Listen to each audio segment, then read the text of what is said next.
Good morning, everyone. Happy Friday, TGIF from the opening drive. It's 7 o'clock in St. Louis. Your time check brought to you by Clarkson Jewelers and officially licensed Rolex jeweler. With Brooke Grimsley and Super Bowl champ Kerry Davis, I'm Randy Carricker. Great to have you with us. How are we doing, kids? Doing well. well. Doing good. Doing good. Yeah. Good. Look outside the window, by the way, right now. It's stunning. Oh, glorious. Take a picture of that.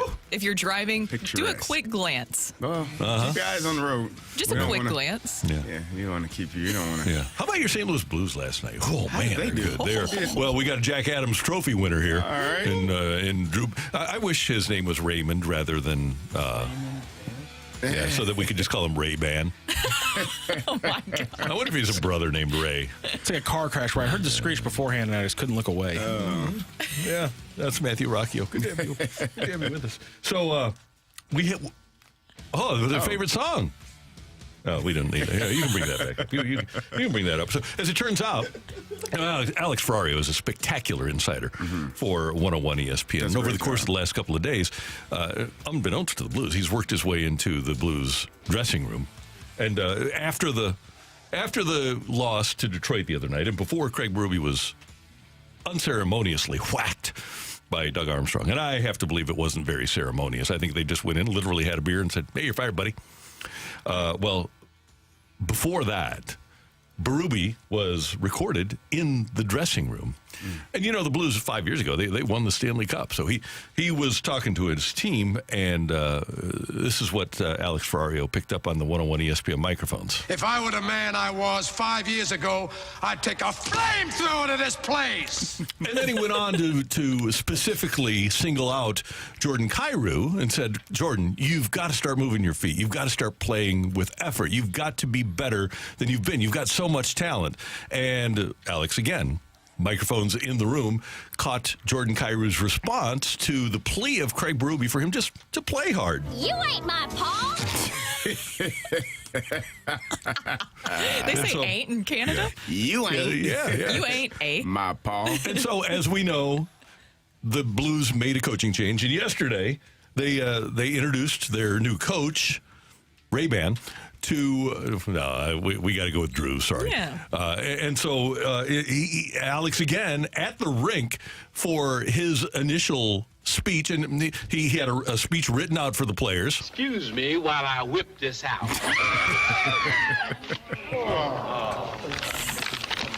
And so he spoke to the players, and Drew Bannister. Go ahead, make my day.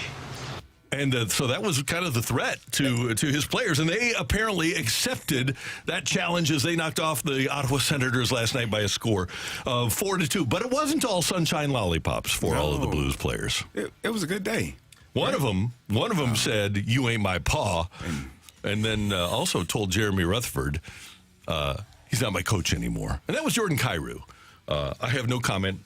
He's not my coach anymore. And I'll tell you what, you've got to be smarter, right? I mean, you have to read the room. You have to understand that this was a very unpopular move on the part of Blues fans. And so last night, the Blues playing the Senators, pregame introductions. Jordan Kyrou, number 25. Who thought to start him?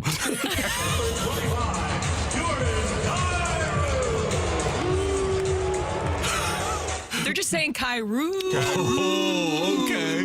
That's what they're doing. That's what that was. Good. Yeah. That's what I'd have said. They say yelling my name all night. Yeah. Fortunately for Kyrou, his line mate and buddy and member of our show, Bobby Tommy, was able to kind of quell some of the discomfort on the part of the Blues fans. Blues move it ahead, deflected. What a play to Thomas. Breakaway shoots. He scores. Robert Thomas. The power move up the ice, and the Blues have taken a 1-0 lead. 11:40 to go, period. Number one. Bobby Tommy. Yeah, he'll be with us at 9:15. So the Blues were off and running to a 1-0 start, but unfortunately, that wasn't all for Jordan Kyrou. Here's Falk, swings around to this side for Kyrou. And now back to the line, tap it in to Kyrou. Snaps it back. And Falk waiting for Hayes. To this side to Kyrou. Now Falk unloads it, and that bomb goes wide. Now Hayes, centering pass off a stick. Now to Kyrou. And the Blues set up again. And now Kyrou waiting. Here's Neighbors. Neighbors on the outside for Hayes. Shoots it, and that goes. Waiting against Norris. Cooch damage. And then for Kyrou, he missed the pass, and it comes back to center ice. And now Krug right back in the zone to Kyrou. Snaps a shot, blocked by Chikrin, and that goes high into the netting. Maybe that'll precipitate shorter shifts. Man. That was just Kyrou. That's what that every time was, he touched guys. the puck. So good for the Blues fans. Unfortunately for Jordan Kyrou, 1-0 Blues after a period, and then 5:17 into the second. Blues deflect the puck to the front. Thomas right there. He scores! Another assist to Justin Falk. Sauter also scored. That was at the 8:42 mark of the second period. 3-0 Blues, Buchnevich in the third. Blues win by a score of 4-2. And as you might expect, well, number one, I didn't expect that Jordan Kyrou would be made available to the media. Kudos to the Blues Public Relations Department for getting, first of all, telling him, hey, this is what you got to talk about. This is your talking points. The best PR people are the ones that say, this is what you're going to be asked. This is what you need to say. And the Blues PR staff got him front and center and got him prepared to talk about, speaking with Jeremy Rutherford in the media yesterday, saying he's not my coach anymore about Craig Berube. I have no comment. He's not my coach. Mm-hmm. The guy that brought the Stanley Cup to St. Louis, Craig Berube, he's not my coach. Let's get his response first, CD. Here we go. Here's Jordan Kyrou last night after the game. I mean, I obviously respect Chief. He's been my coach for the whole time I've been here, right? So, I respect everything he's done here. He's done a great job. He won a cup, right? So, all I really meant was, I'm just trying to focus on my future and, focus on what I can do to help my team win. So, that's all I really meant. I think being a pro, and I talk about this all the time, is handling things in a professional manner at all times, even if you may have a disagreement or dislike or not be in tune with the coach that just got fired. The professional way to go about it is, it's unfortunate. Wish we would have played better. Wish him best. Wish him the best of luck. That's all you had to say. Mm-hmm. But a no comment is a huge comment, and you're really letting everyone know, people that already assume that part of the reason, or maybe the main reason why Craig Berube was fired is you, and then you come out and you respond in that manner, you're just adding fuel to the fire. So what you are supposed to do is just put that fire, put a blanket on it, spray it with water, and don't add to it. Just say, hey, we wish him the best. It's just unfortunate how things happened here. Exactly. And that's the end of it. And you could even say, we didn't even see eye to eye. If you do feel like you'd want to say something, because here's the thing. You don't even have to assume that they didn't have a good relationship when it comes to player and coach. It was very obvious they didn't have a great relationship when you're talking about them being a player and coach. Maybe they were fine off the ice, but Carrie, as you know, things can be different when you're in those game environment situations specifically, and they probably did not get along. This is a hard lesson for Jordan Kyrou because, as you mentioned, with the no comment thing, that's where you lose the narrative. You have to be able to control the narrative, and by actually just saying, look, maybe we didn't see eye to eye. There's a million different ways he could have gone about it, but then when you have the no comment, he's not my coach anymore, it's left to interpretation, and the feeling is that you basically didn't see eye to eye and things did not go well with the head coach that brought a Stanley Cup here to St. Louis and obviously was very loved by fans. And it's so much perspective. When somebody who did learn to play hard and did produce like Brett Hull, he could have said the exact same thing. I don't remember, but he could have said the exact same thing when Mike Keenan was fired, and he would have been a hero. Yeah. And probably, he was a hero because he did get Mike Keenan fired. But you're a guy who still hasn't tried hard consistently in the NHL. You are exceedingly immature, probably stuck at an age where you aren't going to grow up because somebody's giving you $64 million over the next 7 years. And, it's 64 over 8, but this year plus 7 more. And so it's like he didn't have a clue as to how popular Craig Berube is in this town. He probably didn't. No. Like, he probably, I told you, like, in his own bubble, in his own lane, has blinders on to everything going on and around the team that is not associated with him. And so that feels like what that answer was. Hey, he's not my coach anymore. No comment. So Jordan Kyrou asked last night after the game, after he'd been booed lustily by Blues fans, what's your message to them? I mean, just, sorry if it sounded in a bad way at all. I mean, just like I said, I'm just really trying to focus on the future here and focus on what I can do to, help our team win and, help get wins for the boys. So. Oh, that includes playing hard. That includes, if you want to help your team, playing hard is a good place to start. Mm-hmm. That's all Blues fans ask for, is to play hard. Yes, and you have the comments also even prior to this firing with head coach Craig Berube about the lack of intensity, right? You had Shin saying that there's guys who were kind of turning on and off their intensity. It's very clear that there was multiple guys in this conversation, and you could surmise that probably Jordan Kyrou was a part of this conversation, because I think we've all seen it, right? We watched the games. There's times where the intensity from him is not always there, and that could be that he did not get along with head coach Craig Berube, but still, there's a right way and a wrong way to go about it. If he would have had the comments that he said last night in the first place, then we wouldn't have been in this situation to begin with, and that's why this is just a really hard learning lesson in PR specifically. That requires being self-aware, though. So the question becomes, young fella, why so emotional? It's definitely the toughest game I've probably played, to be honest.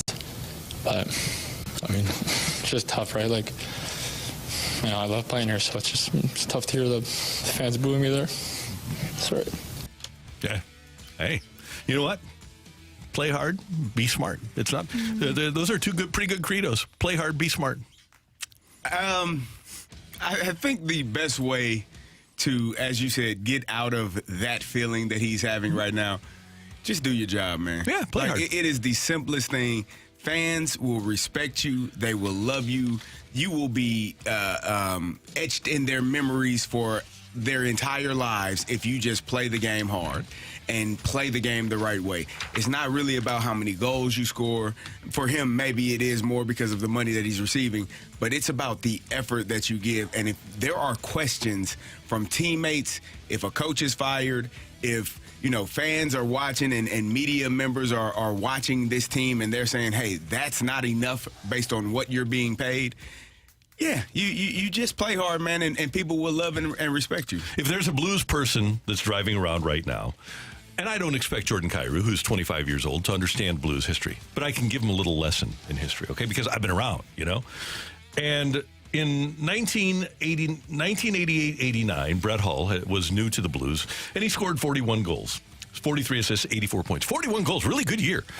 And he went into his postseason exit talk with Brian Sutter, thinking, oh, man, this is going to be great. He's going to tell me how great I am. After scoring 41 goals, I can't wait to get into this meeting. He gets into the meeting with Sutter, and Sutter says, Brett, you had a good year, but you have a chance to be amazing. You need to play hard, and you need to move your feet. Did Brett Hull bitch and moan? No. You know what he did? He started playing hard and moved his feet, and the next year scored 72. And then the year after that, scored 86. So when a coach is trying to get the most out of you, it's not because he doesn't like you. It's because he thinks you have ability. And I don't know if Jordan Kyrou's ever going to figure this out. It's clear that Jordan Kyrou has ability, but it's almost like he takes the request to play hard and be his best as a personal affront. And I wish he wouldn't. I wish, and Kerry, you're a coach. You see this all the time. It would be really nice if players would understand that if the coach gets the most out of you, it's going to be good for you, and it's going to be good for the coach. It's not because he doesn't like you. It's because he thinks you have a chance. The best part of coaching is when you see a player reach their full potential, and as a coach, man, this guy still got more. He doesn't know it, or maybe he doesn't believe it, but there's still more there. Now, if what you're, and the question that I would ask Jordan Kyrou, is this the best effort you can give? If it is, cool. Let's just say that. If there is nothing more, that's what I would ask if I were the coach. If there is nothing more that you can give, cool. We'll live at this place right here. But if you can look in yourself and say, nah, I can, then you should. And there shouldn't be any question. No one should be questioning your effort or your energy. And I'm going to make a comment here, and this is not a comment that's made lightly, okay? Because I hate to make these comments. But until Jordan Kyrou proves otherwise, he's a coach killer. He got one killed. Right? Until he proves otherwise and starts playing hard and contributing to a winning organization and overcomes what he said yesterday and his actions in leading to Craig Berube getting fired. Until that, if you're one of the highest paid players, you're perceived as one of the best players. And if you are seen by pretty much everybody in hockey as the reason that a coach got fired, you're a coach killer. So he's got to change that narrative about himself. It's not on me. That's already my perception. But that's perception in the United States and Canada. That's not just me. He's known, and I hope a teammate will tell him, look, this is what you've earned here in the last few days. You've got to change the narrative. He's the only one that can. Exactly. And somebody just texted this in, and I was about to say it too, is pressure is a privilege. It really is. And Craig Berube, I truly believe, just from what I was able to see and also hear from former players and players who are still here, he got the most out of his guys. And he was pushing you because he could realize that potential. He was putting pressure on you because he knew that it was a privilege to be here. It's a privilege to wear the blue note. And when you're wearing that blue note, you're 100% expected to carry yourself like the rest who came before you. So if somebody's not seeing that in you, they are going to push you. So I hope this was a very hard lesson, but I hope from here on out, the best way to silence the Blues, winning. Yeah. And putting out 100% effort every single night. Yep. Football game, everybody saw this coming last night. The Raiders put up 63 on the Chargers, 63-21. I was so happy that near the end, this is how sick I am, near the end of the telecast, Kirk Herbstreit, this is after the 2-minute warning, Kirk Herbstreit said, I thought this was going to be like a 10-6 game. Because the Raiders got shut out on Sunday, 3-0 by the Vikings. Last night they put up 63 on the Chargers and win 63-21. I wonder if Brandon Staley makes it through the day as the head coach of the Chargers. The fact that he still has a job. Well, it's only 5 a.m. right now. Yeah, he's a defensive coach. Yeah, that's terrible. Aiden O'Connell. Yeah. You don't even know the guy. Like 20 of 34 for 248 and 4 touchdowns. 8 different Raiders scored touchdowns, first time since 1950. That's happened in the NFL. They even threw the ball to Devontae Adams. Finally. Yeah, 8 for 101 and a touchdown. That screws over. Well, that makes a lot of fantasy owners really unhappy. Made me happy.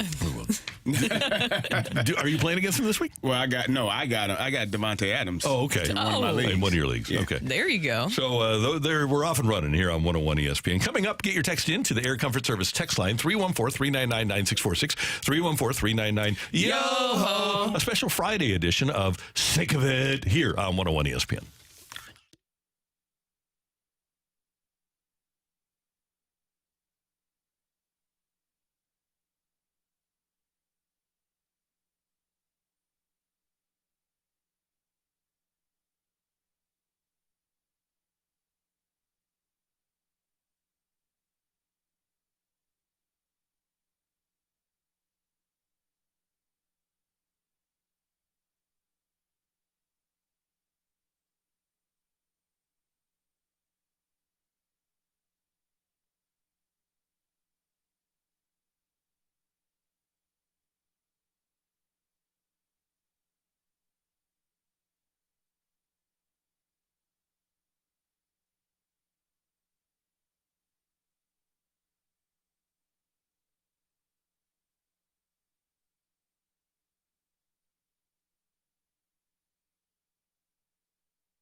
all of the nice things. It is enough. It is enough, okay? You're getting enough. They're going to keep adding. So they had the press conference for Shohei Ohtani yesterday. By the way, his dog's name is Decoy, not Blue. Not buying it.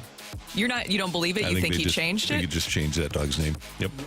Wow. Interesting. Wow. Why would he not want anyone to know Decoy? I don't know. Maybe he's a decoy. Oh, we're getting to somewhere. Yeah. I like conspiracy theories like that. So the Dodgers getting everything they want and more. Guys, I'm sick of it because it reminds me of Christmas season, right? When you have your little wish list that you put together from Santa, and yeah, you're going to put some outlandish things on there. You're not expecting to get them, but literally, the Dodgers are like that kid that you went to high school with that got every single outlandish, crazy thing that he wanted on his Christmas wish list from Santa, where it makes you question, why is Santa giving him more preferential treatment than me? What did I do wrong? I tried to do as many good deeds as possible, so I'm sick of it because it just doesn't feel fair. By the way, Tyler Glasnow on the move over to the Dodgers, so they're going to have Shohei Ohtani, Tyler Glasnow, and oh, by the way, they're not done yet adding to their starting rotation. Would not be surprised still if Yamamoto lands with the Dodgers. I know that he just met with the Phillies yesterday, but still, they're getting everything they want and more. It just doesn't feel fair. It's unfortunate. I mean, it's good for them, right? It is. Not for us. It's the name of the They're game. still not going to have fans show up on time, so what difference does it make? He's not going to get there to the bottom of the fourth inning, so who the hell cares, right? Not them. Oh, man. I love that. Yeah. You know what I'm sick of? I get sick of incoherent messages, texts. When people can't put a thought together, not just on our text line, but when you are receiving messages and you're trying to decipher, it's like a hieroglyphics. You're trying to figure out what are you saying? Put a period there. There's a comma. That should be a question mark. What did you learn in school? Why are you this old and unable to formulate a sentence correctly? That drives me crazy. Frustrating, isn't it? Because I won't take my time to read it and decipher it. I just go to the next thing. I don't give a damn. Well, did you see my message? Yeah, I saw it, but I couldn't read it, so I don't know what you want me to do. Oh, my gosh. No, I get it. But now I'm also insecure because I just looked back at our group text. I was like, oh, man, I didn't put a period at the end of the sentence. Right. You misspelled. Why do you think he said it? I fat-fingered it. No. Your fault. I'm talking about you. No, because we were talking about in the group chat last night, Taylor Swift, the breaking news that shocking guys that Travis Kelce wouldn't be able to be at her birthday party, and so I sent it to you guys, and I just realized I forgot to put a period at the end of the sentence. So I'm sorry, CD. Oh, no, I didn't even see that, but I did say that because she is such a superstar, why wouldn't she just change her birthday until the off season? Guys, here's something I'm sick of, and unfortunately for me, get off your lawn, shaking my fist at the cloud guy. It ain't going to change, but I'm sick of athletes that don't hate losing.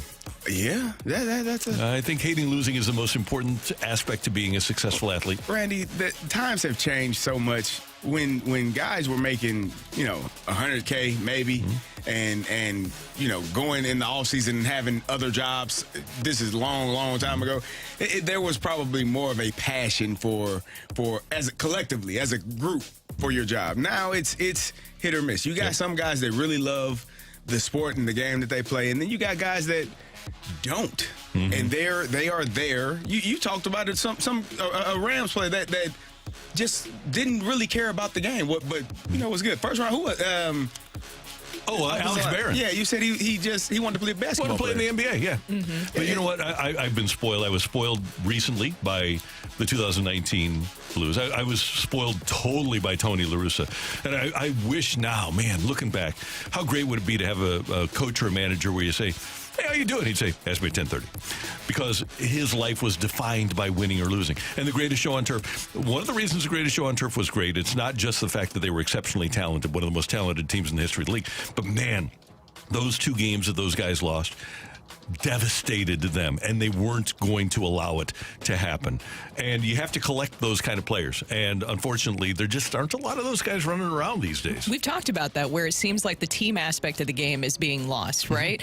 But there's a lot of people, too, who are just more worried about 18-second YouTube highlights, and that's an issue in itself because they're worried about the more individual thing rather than the big picture, which that you literally need your whole team to win a game and to win a championship. If I'm evaluating, recruiting, scouting, planning on signing players to long-term contract, I need to know, what do you do in your spare time? Who's your favorite player? Why? What did you learn from their game? Because you'll be surprised how many professional athletes have no knowledge of the history of the game, let alone the position that they play. Who's your favorite cornerback? I don't know. You play corner. Yeah. Dion, maybe? Yeah. Come on. Just throw his name out there. Jenkins. Anybody. Come on. Right. Matthew, what do we got on the text line? I'm sick of these overpaid athletes not performing and wanting respect from the fans. Kyrou is no better than Jack Flaherty. I think Jack Flaherty is very competitive. He is. He's been held back, obviously, by physical maladies. And I don't know if you saw, but he went to the Tigers yesterday, signed a one-year deal, $14 million with the Tigers. But I don't put Jordan Kyrou and Jack Flaherty in the same bucket at all. Very different. Very, very different. Let's look at it from this prism, okay? Would Brian Sutter and let's come up with another ultra-competitive St. Louis Blue. Would Brian Sutter and David Backus, would they go to Jordan Kyrou and say, hey, I see something there competitively. I want that guy's number. Would those two ultra-competitive guys, Brian Sutter and David Backus, go to people and say, I want to meet that guy, like Bob Gibson and Chris Carpenter did for Jack Flaherty? I don't think so. Mm-hmm. No, Jack Flaherty, just from my own perspective, media perspective, when Jack said something, he stood by it. Yeah. he wasn't backing down on those comments for sure. He stood by those comments and he meant it. And I do have respect for that aspect of when you say something, you know the weight behind your words, and he would stand by them. Okay, and I'm going to be fair here, okay? When we're comparing and contrasting, I will give the first part. When we're comparing and contrasting, because the texter did, Jack Flaherty and Jordan Kyrou, I will just say this. Jack Flaherty is smart. That's all I need to say. Sick of the NHL having the home and away jerseys backwards. White's at home, darn it. 100%. That's one of the stupidest things in the history of sports. All right? And Gary Bettman, this is a pox on you and on your commissionership of the National Hockey League. What we want to see is the Canadians red, the Rangers blue, the Blackhawks red. Nobody cares about the stupid Red Wings sweaters. But what we want to see is the different colors of the different franchises. We don't need to see the same white on jerseys every night and the same blue at home. It's boring. So, Gary Bettman, get your head out of your blank and please fix this way overdue rule. By the way, it used to be that the National Hockey League teams wore white at home, so we get to see all the different colorful jerseys. I would much rather see the Rangers blue than the Rangers white. I would much rather see the Blackhawks red or black than the Blackhawks white. I would much rather see, much rather see the Canadians red than the Canadians white. Even in our division, I would rather see the Panthers baby poop green than the Panthers white. I would. So I'm sorry. Not the Panthers, the Predators baby poop green. That's the best. So, mustard. It's very mustardy. Mustardy. Yeah, smart text there. Thank you. I'm sick of also, just by the way, the entire NFL has it backwards. And they had for 30 years. Well, except for your Cowboys. It bothers me that they're the only ones who actually don't have that wrong. Hey, that's one of the things. And I'm not going to give any credit, but one thing the Rams did down the stretch here, with as dark as the dome was, it was smart to go to the white jerseys. It was, yeah. I'm sick of Tyler O'Neill getting treated like dirt. Can't wait till he hits 50 in Boston. Oh, I can't either. No, how many years is that going to take?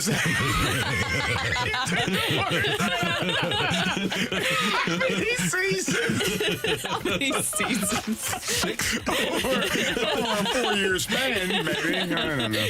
Yeah, there wasn't a timetable put on that. Yeah, you got to stay Stay healthy. Yeah. And here's the thing. We would never treat him like dirt because he didn't dive into it. No, Randy. Randy.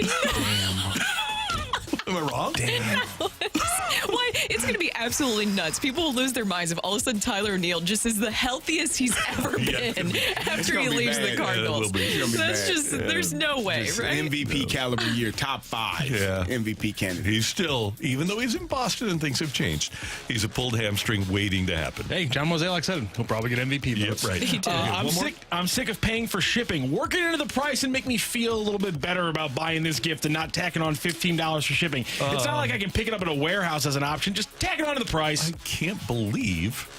Okay, I just assumed that everybody had Amazon Prime. Everybody in this room have Amazon Prime? I do. Whoever Yes. pays for shipping anymore? Nah. Well, if you I don't buy purchase from things Amazon. outside of Amazon. Well, that's the Purchase thing. things outside of Amazon. Oh, you guys literally buy everything on Amazon? as much as possible. I did that for about a year and then stopped. That's As much we're as the reason possible. they're a monster.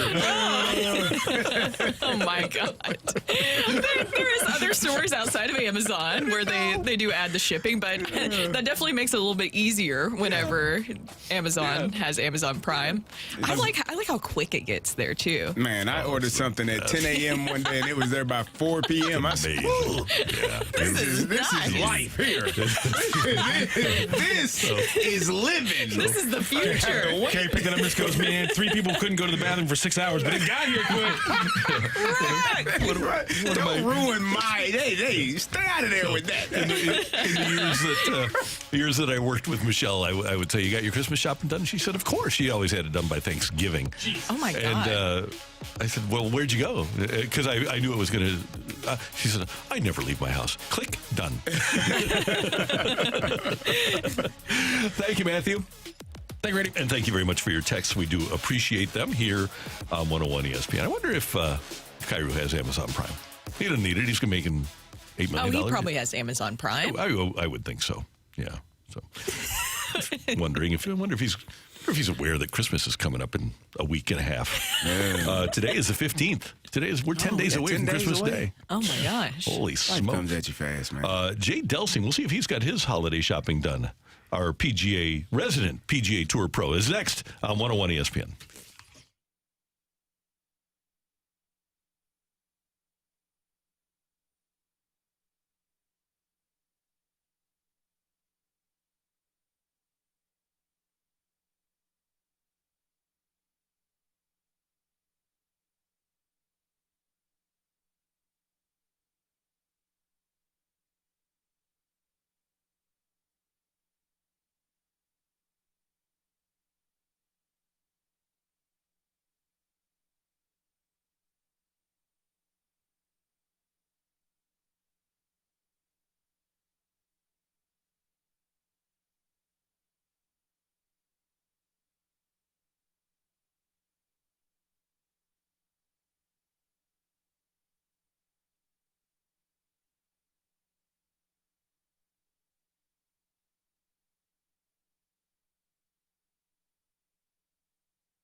This is Rocky with your Sports Center update, driven by Johnny Londoff Chevrolet and Johnny Londoff Autoplex. In the coaching debut for Drew Bannister at the NHL level, the Blues come away with a 4-2 win over the Ottawa Senators. It was big games for Robert Thomas, who had 2 goals and 1 assist. Pavel Buchnevich, a goal and an assist, and Justin Falk, who came away with 2 assists on the game. The Blues are back in action on Saturday evening. They face off against the Stars. 7 p.m. puck drop means a 6 p.m. pregame show right here on 101 ESPN. Also, last night, completely unexpected, just 4 days away from being shut out 3-0 against the Vikings, the Las Vegas Raiders ripped off 63 points, a franchise record for a 63-21 win over the Los Angeles Chargers. That is your Sports Center update, driven by Johnny Londoff. Find your roads and shop 24/7 at londoff.com and londoffautoplex.com. Are you kidding me?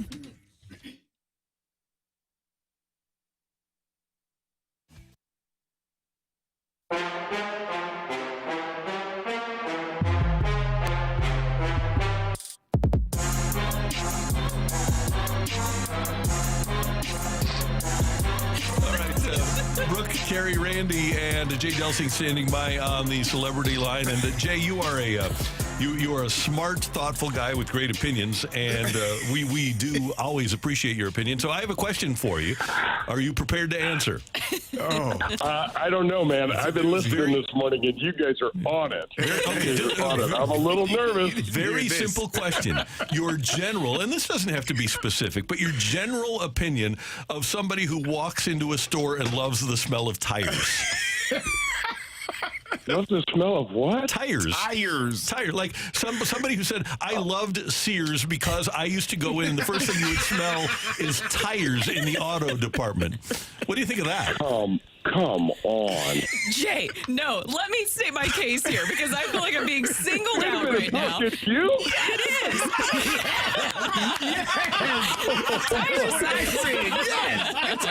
Tires smell great to me. Here's the thing, everybody has their smells, and Rocc said that he likes the smell of cigarettes and gasoline. So everybody has deadly combo. Everybody has their specific smells they like. I like the smell of new tires.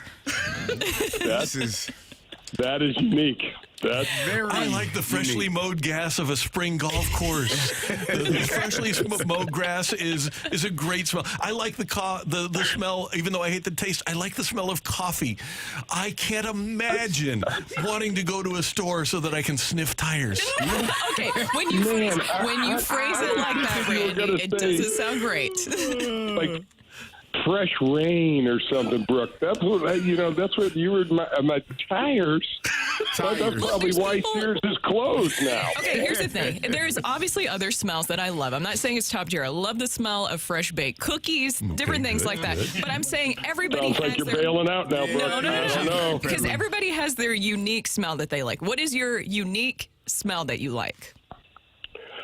Oh, I don't know if it's unique, but this time of year, I love the smell of like a pine. When I get a live Christmas tree, and so I put the live Christmas tree, and I always get a pine candle in there, so it's a little stronger. And when my kids come home, it's like, Dad, it always smells like a forest in here or something. I'm like, yeah, it's my Christmas tree. I don't tell them. They don't notice the candle that's going on over there. I simply like the smell of a Michael's when you walk in, just the fresh smell. That's what I prefer. Yeah, the Michael's craft store. The craft store. When you walk in and whatever that scent is and how big that space is, it's a candle. It's an emotional thing. Somebody's grandma took it. No, there's a wonderful smell in Michael's when you walk in, and it always smells great. Now, I wonder how you get that big of a space to smell like that all the time. No, guys, we're learning a lot this morning.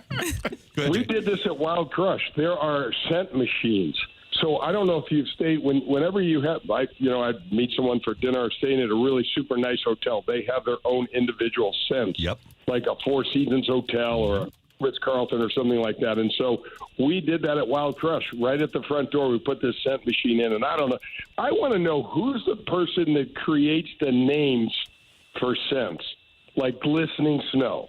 What? Yeah, right. Or like colors for the cars, morning. too. Yeah, how do they? Anyway, so there's machines, and there are companies that make quite a bit of dough off of stuff like that. All right, Jay, Tiger and his son Charlie playing this week, and it's really interesting. We always talk about Tiger being the needle. Isn't it interesting to you that Charlie has kind of become a golf needle too? Not everybody, but golf fans want to tune in just to watch Tiger's son play golf. Oh, it's amazing. And you know what's interesting about this week is that the biggest headline so far is that they're wondering, Charlie's got to move back a set of tees because of his age, and so he's got to move back to play the golf course at 6,600 yards long instead of 6,000. And people are, going, well, are they going to be able to compete? It's interesting, Randy. When you do everything like – and arguably the greatest player of all time, we can have that debate with Tiger and Jack Nicklaus, but when you have a clone, I mean, this kid, he twirls his clubs. It's amazing how his mannerisms have completely copied his dad. It's almost to a freaky point. It's like synchronized golf when they swing. Jay, obviously it's probably unfair to put him next to his father, but what is his ceiling as far as being a young golfer and potentially moving forward in this game? Kerry, it's just amazing. When you think about what Earl Woods did to Tiger to try to create this, because Earl clearly wanted to try to create what he did create. There's probably several million kids that can't stand their dad now because their dads tried to do the same thing. That, generally speaking, backfires. Remember the Saturday Night Live skit where they had the guy come out with his golf club super glued to his hands? Mm-hmm. And that was Earl and Tiger. And so they just get carried away. With someone like Charlie, he seems so at ease to me. And for what I guess he's 15 years old now, but we've been watching him play, at least in the PNC tournament, for 4 years now. And he just seems so at ease in front of people. And that's one of the things, as a golfer that gets a little disconcerting when you're young is you're playing in front of people, and it's not as much the messing up. It's, you still hit foul balls every once in a while. You might kill somebody, and to see Charlie do that, it's pretty damn amazing. But, you guys were talking about Kyrou and all of this stuff. The thing that amazes me about the modern day athlete and the athletes in the other sports rating is they all get paid for what they did, right? Let's try to pay these guys for what they're doing and try to see which you'll find out who the most competitive guys are, because as a golfer, if you lay down, you're laying down on yourself. And, right. and your family, and so it never happens. And when these guys they're good players, and don't get me wrong, but I mean, man, it's tough when you load these guys up with money and they've got all of this security, and sometimes it doesn't bring out a better player. Hey, Jay, word came out this week that the PGA Tour has spent $20.5 million on legal fees in the last year. That's more than the last 9 years combined. In the big picture, is $20.5 million a big deal for the PGA Tour? No, not if it was a one-time hit. The problem is, guys, John Rahm going over to LIV Golf is a clear shot across our bow to say, boys, you need to get this deal done, because we will just keep adding $50 million to our offers until we have every player. And I have heard in some of the circles that Yasser's pissed that they are going to some of the other PE guys, and he's like, listen, I'm the guy. I want a seat at this table, and you got to figure out how to make this happen. And so I really think we had a gentleman's agreement that there would not be any more players poached until after the 31st of December. And that happened. So you can go from there. I mean, there's still a lot of unrest. We just had 21 players hire attorneys because they don't like the fact that they hired one attorney in kind of a group for the group, because they want to know what the hell's going on in these negotiations and what does it mean for everybody. Finally, Jay, and we'll talk about the show in a second. You got a show coming up on Sunday. But what's the coolest golf thing that you have for your game that not everybody has that you would advise people to buy as a holiday gift for the golfer that seems to have everything? I got the greatest speaker because I love music, and I love listening to music when I play. But, guys, it's also got this little disc that you put in your pocket, and it's got GPS in it. It'll tell you how far you are. So you'll walk out, and it'll go, you're 127 yards to the pin. Oh, man. Yeah, it's really pretty cool. It's called a Bushnell Wingman. And besides that, not that I would ever play my music too loud, but it can rock. Jay, can we put one of those Bluetooths in our balls so we know how far away we are from those? It's a couple times where I don't know where that is. I gotta find that. Bushnell Wingman. Sure, yeah, I'm with you. I like that. All right, you got a show coming up on Sunday, a couple of hours here on Sunday morning. You and Danny Mac, what do you got coming up? We've got Kurt Byram on the show. So Kurt is, I'm not sure, Kurt is up. Let's just say Kurt is up for being the new lead analyst at NBC Golf. We got to play college golf together 100 years ago, and he, even though he does not have that a certain accent, Randy, they're all going to accents. Kurt's up for taking Azinger's place. So he grew up in South Dakota as a great Midwestern kid, and we had some fun on interviewing him. With a great Midwestern accent, I like to hear it. Is that even an accent anymore? Yeah, Brooke said there is such a thing. She's developed one. Yeah. Farty fart. The farty fart. No, we were actually taught in journalism school that the Midwest accent is the perfect accent. Brooke, it might be too much tire. No, that is not what it is. I'm telling you, because the Midwest accent doesn't have an accent. So that's why it's perfect, because you can't exactly place where somebody's exactly from. Yep. Okie dokie. I'm trying. Yeah. Jay, great to hear your voice. Thanks so much for the time. We appreciate it, and we'll hear from you on Sunday morning.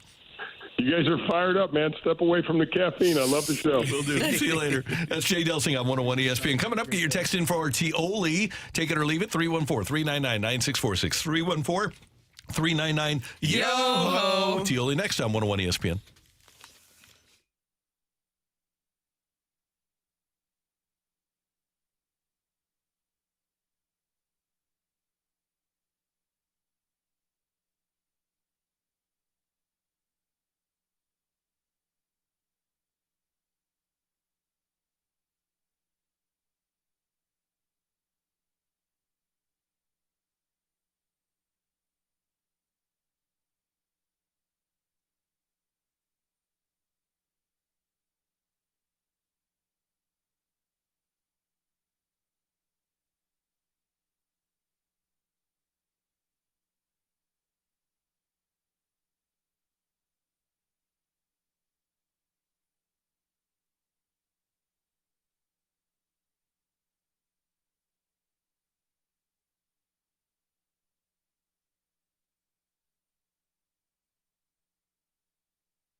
Hey, the perfect gift for the holiday season is the gift of me time at Massage Envy. And you can provide that person that you want to give the perfect gift to a Massage Envy gift card that they can use for a facial or a massage or a stretch session. And now you can take care of yourself, too, because now through the end of the year, when you buy $100 in gift cards from Massage Envy, you get a free $20 promo card to keep for yourself or add to someone else's gift. Massage Envy, where better begins. Offer good in location only. Not available online. Terms apply. See franchise locations for details.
take it. If you don't, send it right back. Get your text into 314-399-9646 and give us your take it or leave it. Brought to you by Gloria Lou Realty. Visit GloriaHasTheBuyers.com and start packing. That's my final offer.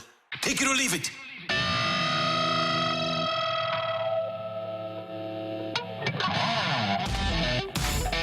All right, Brooke, Carrie, Randy, and Matthew, get your text in to the Air Comfort Service text line, 314-399-9646, 314-399-YO-HO. If you're watching on our Air Alliance team studio cam on YouTube, just go to 101 ESPN STL. You'll notice that Carrie isn't here right now. Evidently, he went to get some coffee. I hope that that's where he went. Well, he probably got stopped by the puppies, too, because we have puppies today. Puppies in the building. Station, yes. So down the hall, they're doing a radiothon. And they're toys for tots or something like that. And I guess puppies go with so Christmas cute. too. Okay. Puppies, another top tier smell. Brooke wants to have a show puppy. Yes, an emotional support puppy. All right. All right, kids. This is very interesting. From Vinny Bonsignor of the Las Vegas Review-Journal. Former Raiders head coach John Gruden could be a candidate to watch to potentially return as the team's head coach. Gruden's inclusion is curious at first, given how his last Raiders tenure ended. Take it or leave it, Gruden will be one of the finalists for the Raiders head coaching job. Ooh. I gotta leave that. They're already paying him. You got a point there. So you got to take it because they're already paying is a renegade too. Didn't he get fired for emails and he did discriminatory things being said? He did, but he says, what in the world are we doing? I don't know. It's the NFL. What is going on here? Recycle. How do you? You know what? I just keep my thoughts to myself. It's unfortunate. If you fired him for a reason, you probably shouldn't bring him back. It's just my opinion. I would say so. Yeah. I wonder who's going to get the Chargers job. Bill Belichick. That's a mess. Oh, that'd be fun. Bill Belichick is L.A. I mean, he just exudes L.A. cool. Going to Cincinnati. Yep. That makes a lot of sense. Very boring. We saw the Jordan Kyrou. I don't know if what do we want to call this? Not a kerfuffle, not an incident, not a brouhaha. What do you call that? Him crying? Fallout? The Fallout? Randy. No, I wasn't referring. He wasn't really crying. I was referring to him being booed. Him being booed. I would say that's a schism. Schism. Between That's what he I and was the fans. thinking. Yeah. Okay. All right. Take it or leave it. That continues for the rest of the season. I'll take it. Ooh. The booing? Take it or leave it. He requests a trade if it does. I'll take that. Ooh. Take it or leave it. Take all that. There is a team in the NHL that would trade for that contract. I'll take it. There will be somebody. Randy, you have to take it because there will be somebody. There's a genius in some front office. Well, here's what's going to happen. Some front office. You got to do two things if you're a POHO or a GM. You got to go to your owner and say, are you comfortable giving this guy $8 million a year for 7 more years? Because it's a guaranteed deal. And then you got to go to your coach and say, hey, are you interested in this guy? And the coach is going to say, let me call Berube first. So I'm going to leave it. I'm going to take it. I think somebody will take it. If I'm a coach, I'm calling Berube first. What's the real issue? What happened? Is there any way I can you trust him? Get this guy to maximize his talent? Yep. And yes, can I trust him? Yeah. That's a tough word, tough decision. Take it or leave it. Goodyear tires smell better than Wrangler tires. I'm kidding. Somebody texted that in. I felt like I had to get that out of the way. Well, take it or leave it, Brooke? What do you think? Take it? Take it. Yeah. I have no clue. There's different tiers to smells, right? Like there's the obvious, as we stated, there's the obvious smells where it's like, yes, I love cookies. Yes, somebody brought up the pretzels at the mall. You know that smell? Those are obvious. But then you have your unique smell that you like. And I am glad to see that there's other people who join me in this. I'm just imagining David wooing you by taking you to the Costco department, tire department, and say, hey, you like that, huh? Yes, I do. Our special date nights at a tire shop. Back in the day, there was a line in a book that said you can delight a woman by offering her cheese. Well, you can delight a woman by offering her the smell of tires. Hey, tires are expensive. Oh, yeah. So that is a nice gift. That is a very nice gift. By the way, as an aside, you just brought this up. Wetzel's versus Auntie Anne's. Auntie Anne's. It's Wetzel's. Wetzel's? Yeah, Wetzel's Really? pretzels are great. Yeah. Why?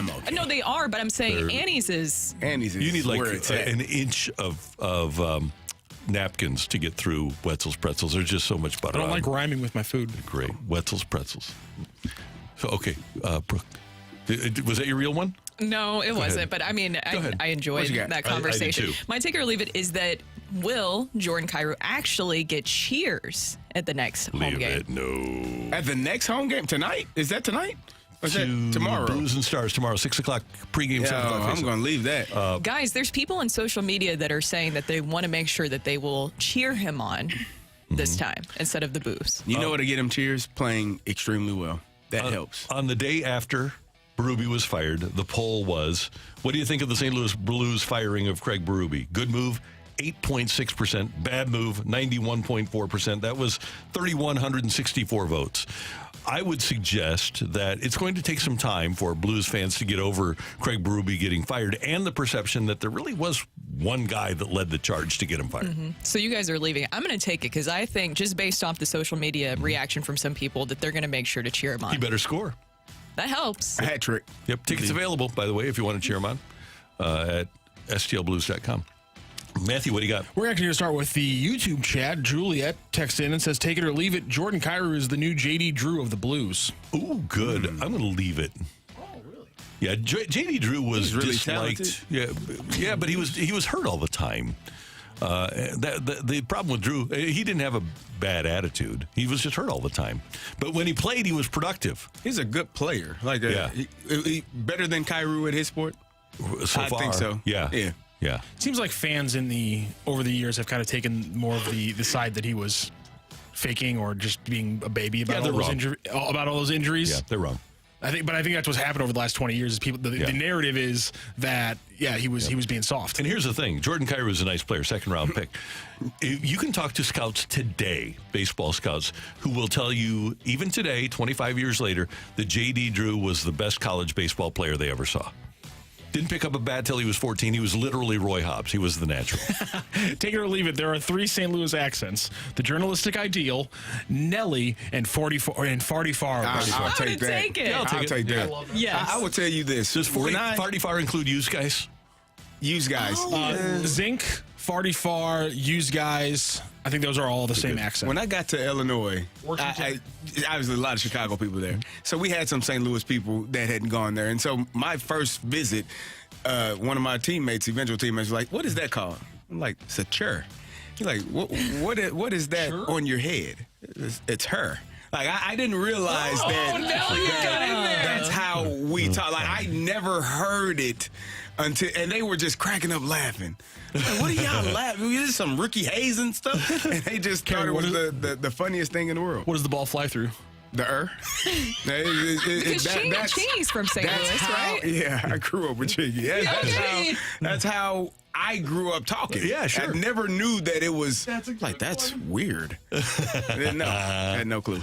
There is, I'm going to take it because there is different accents. And of course, they weren't teaching us the Farty Far in journalism school. Ohio specifically is like the perfect non-accent. So when I'm saying there's no accent, that's the ideal when it comes to speaking. And if you were teaching someone English, you'd want somebody from the Midwest to teach that to you. By the way, at the University of Illinois, are you on the border between soda and pop? They are a pop. They're a pop, okay. They're a pop because most of the people are from Chicago. Yeah. So I think Champagne people do call it so, but a lot of them are from Chicago. So a lot of people call it pop. Interesting. That always confuses me. So everything's just pop. It's soda. It's soda? North it's soda, though. Yeah. Or north is pop, south it's soda. Once you get towards Chicago and up to Michigan, they call everything is pop. Do they say bubbler too for? I think that's Michigan, that's isn't like it? Pittsburgh, is it? Or Pennsylvania? Yeah. Okay, let's get one more in here. Take it or leave it. The Raiders proved that the Vikings defense is clearly the best in the league. Take it, yeah. Take it. Yeah, take it. There's absolutely no doubt to that. One more thing on the soda. Does Atlanta? Is the whole like you say Coke for every kind of soda in Atlanta a real thing? Is that a real thing? Yeah, the Coca-Cola is factory. Like if I want a Sprite, I go, can I get a Coke? And then they ask me what kind of Coke I want, and then I say Sprite. That's so confusing. That's so confusing. I don't think they ask for anything other than Coke, though. It's a home of Coke. You can't get a Diet Dr. Pepper there. I think they just ask for a Coke because that's all that's available. Randy's not going there. No, I can never never live in Atlanta. Coming up here on 101 ESPN, we have our fresh take of the day. Will Yadi Molina ever be the Cardinal manager? That's next, coming your way on the opening drive.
Hey, it's Kerry, and if you are in the market for some home remodeling, let me tell you about STL Design and Build.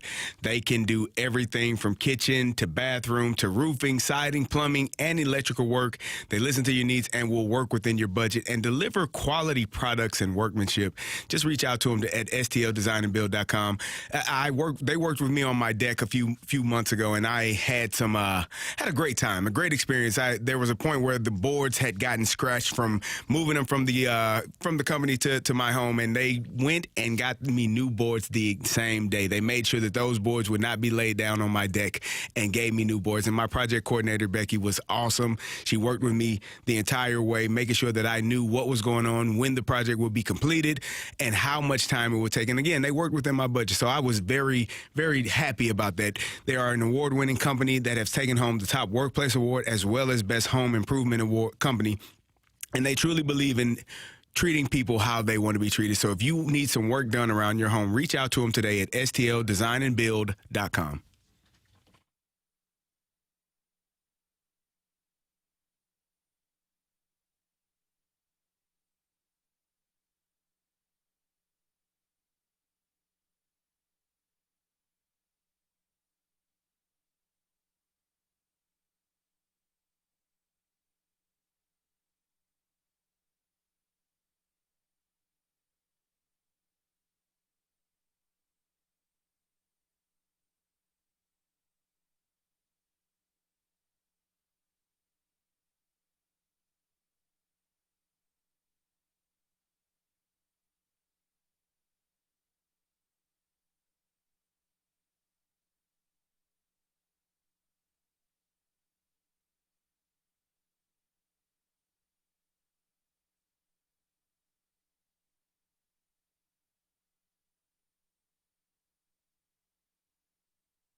day's top stories. It's the Opening Drive's Fresh Take.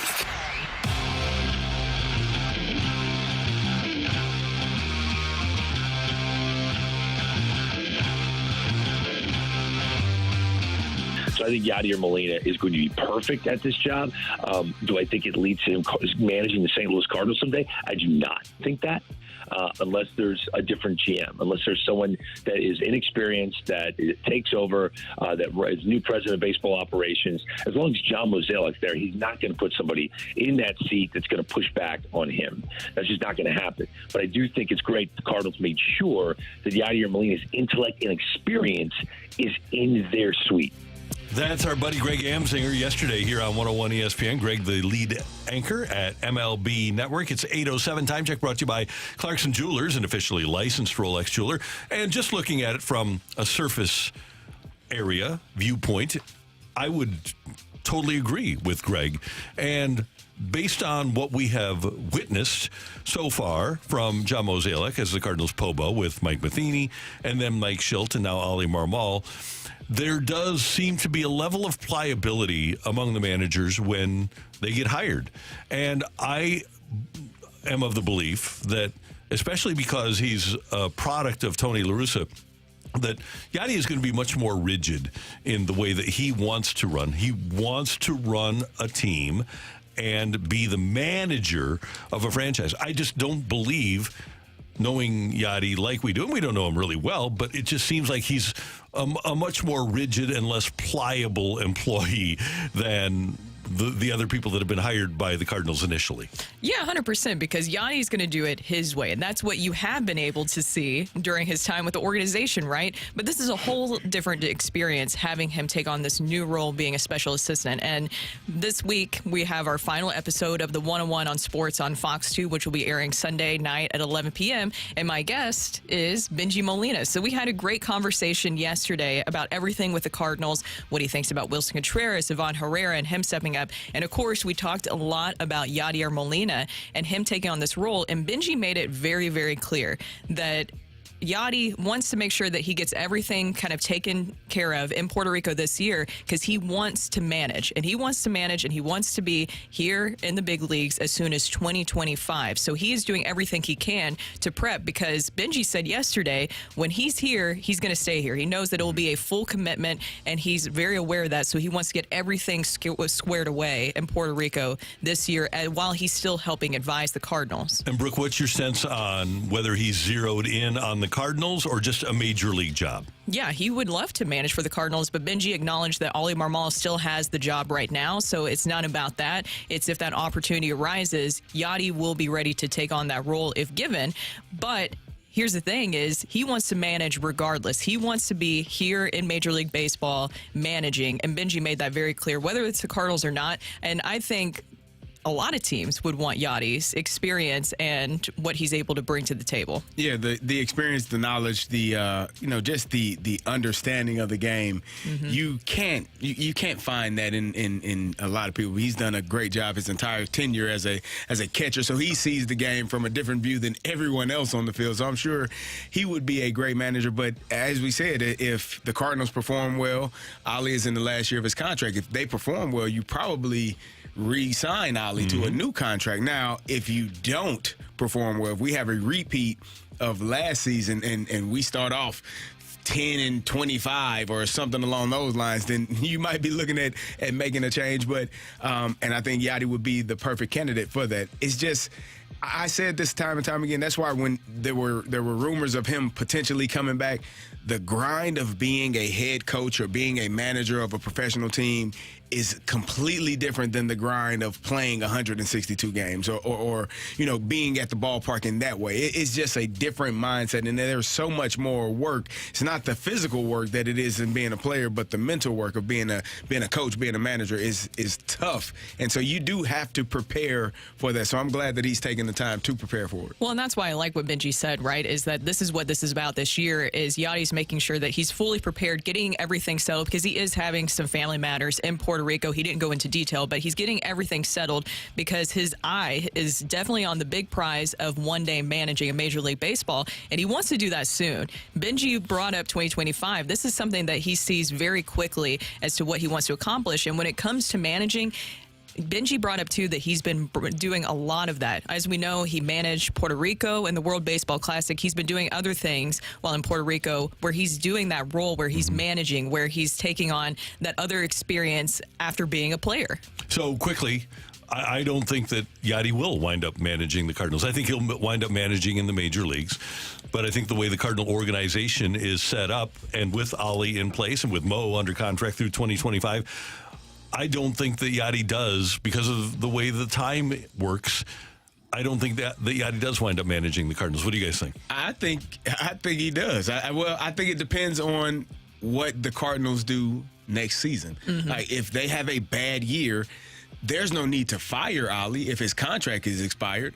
So you just go into 2025 and hire Yadier Molina as your new manager. There would be, if it's that bad, or if you're kind of on the fence of whether or not we're going in the right direction, you don't have to re-sign him. You don't have to do anything. Just let the season play out, and then in 2025, Yadi will be your manager. Yeah, I think Ollie got to get them guys going if he wants the new contract. And that's the nature of the business, right? Because even if you sign another contract or something like that, if you're not performing well, then your job is always on the line. So that's no different than here in this situation with Ollie Marmol. And here's the thing, too. I don't think he's the only one with his job on the line. If things don't work out next season, you could be looking at John Mozeliak, some front office changes, because it will be another season of not performing well. You just can't have that happen again. And so I don't think Ollie Marmol would be the only one in that tough situation where they could be looking at losing their job. And if you haven't looked at it yet, just get the Cardinals schedule. Just go to Cardinals.com and look at their schedule, because the first month can tell you where the Cardinals are going to be and what they might be thinking about everything that we're talking about. And I want to say one thing. In fairness to Ollie, we as athletes and coaches understand we can read the room. Like you are in your final year of your contract. You didn't have a great year. You had a pretty good year your first year, not a great year last year. This is a prove-it season for him. And so his team has to have success. This is not groundbreaking to him as well. He understands that. I'm sure that he knows what's on the line for him. He does 100%. And just another point with that, Benji did state that he respects Ollie Marmol a lot, and so does Yadier Molina. It's just the nature of the business, right? Yeah. That's today's Fresh Take on 101 ESPN. Coming up, Joey Vitale joins us on the opening drive.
things a little differently. Just imagine how he looks at hockey.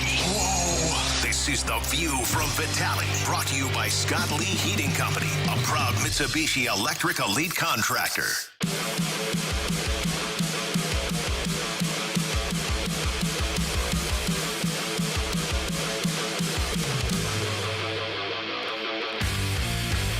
Joe Vitale with us on 101 ESPN, our Blues analyst. You can hear Joey with Chris Kerber for every Blues broadcast. Good morning, sir. How you doing?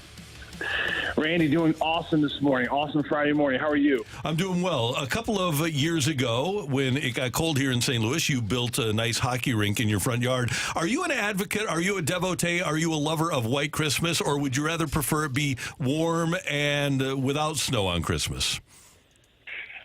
Listen, as a kid, I loved the White Christmas. I think all the kids do, but now I gotta clean up the tracking of all the mucky, snowy shoes coming through the house.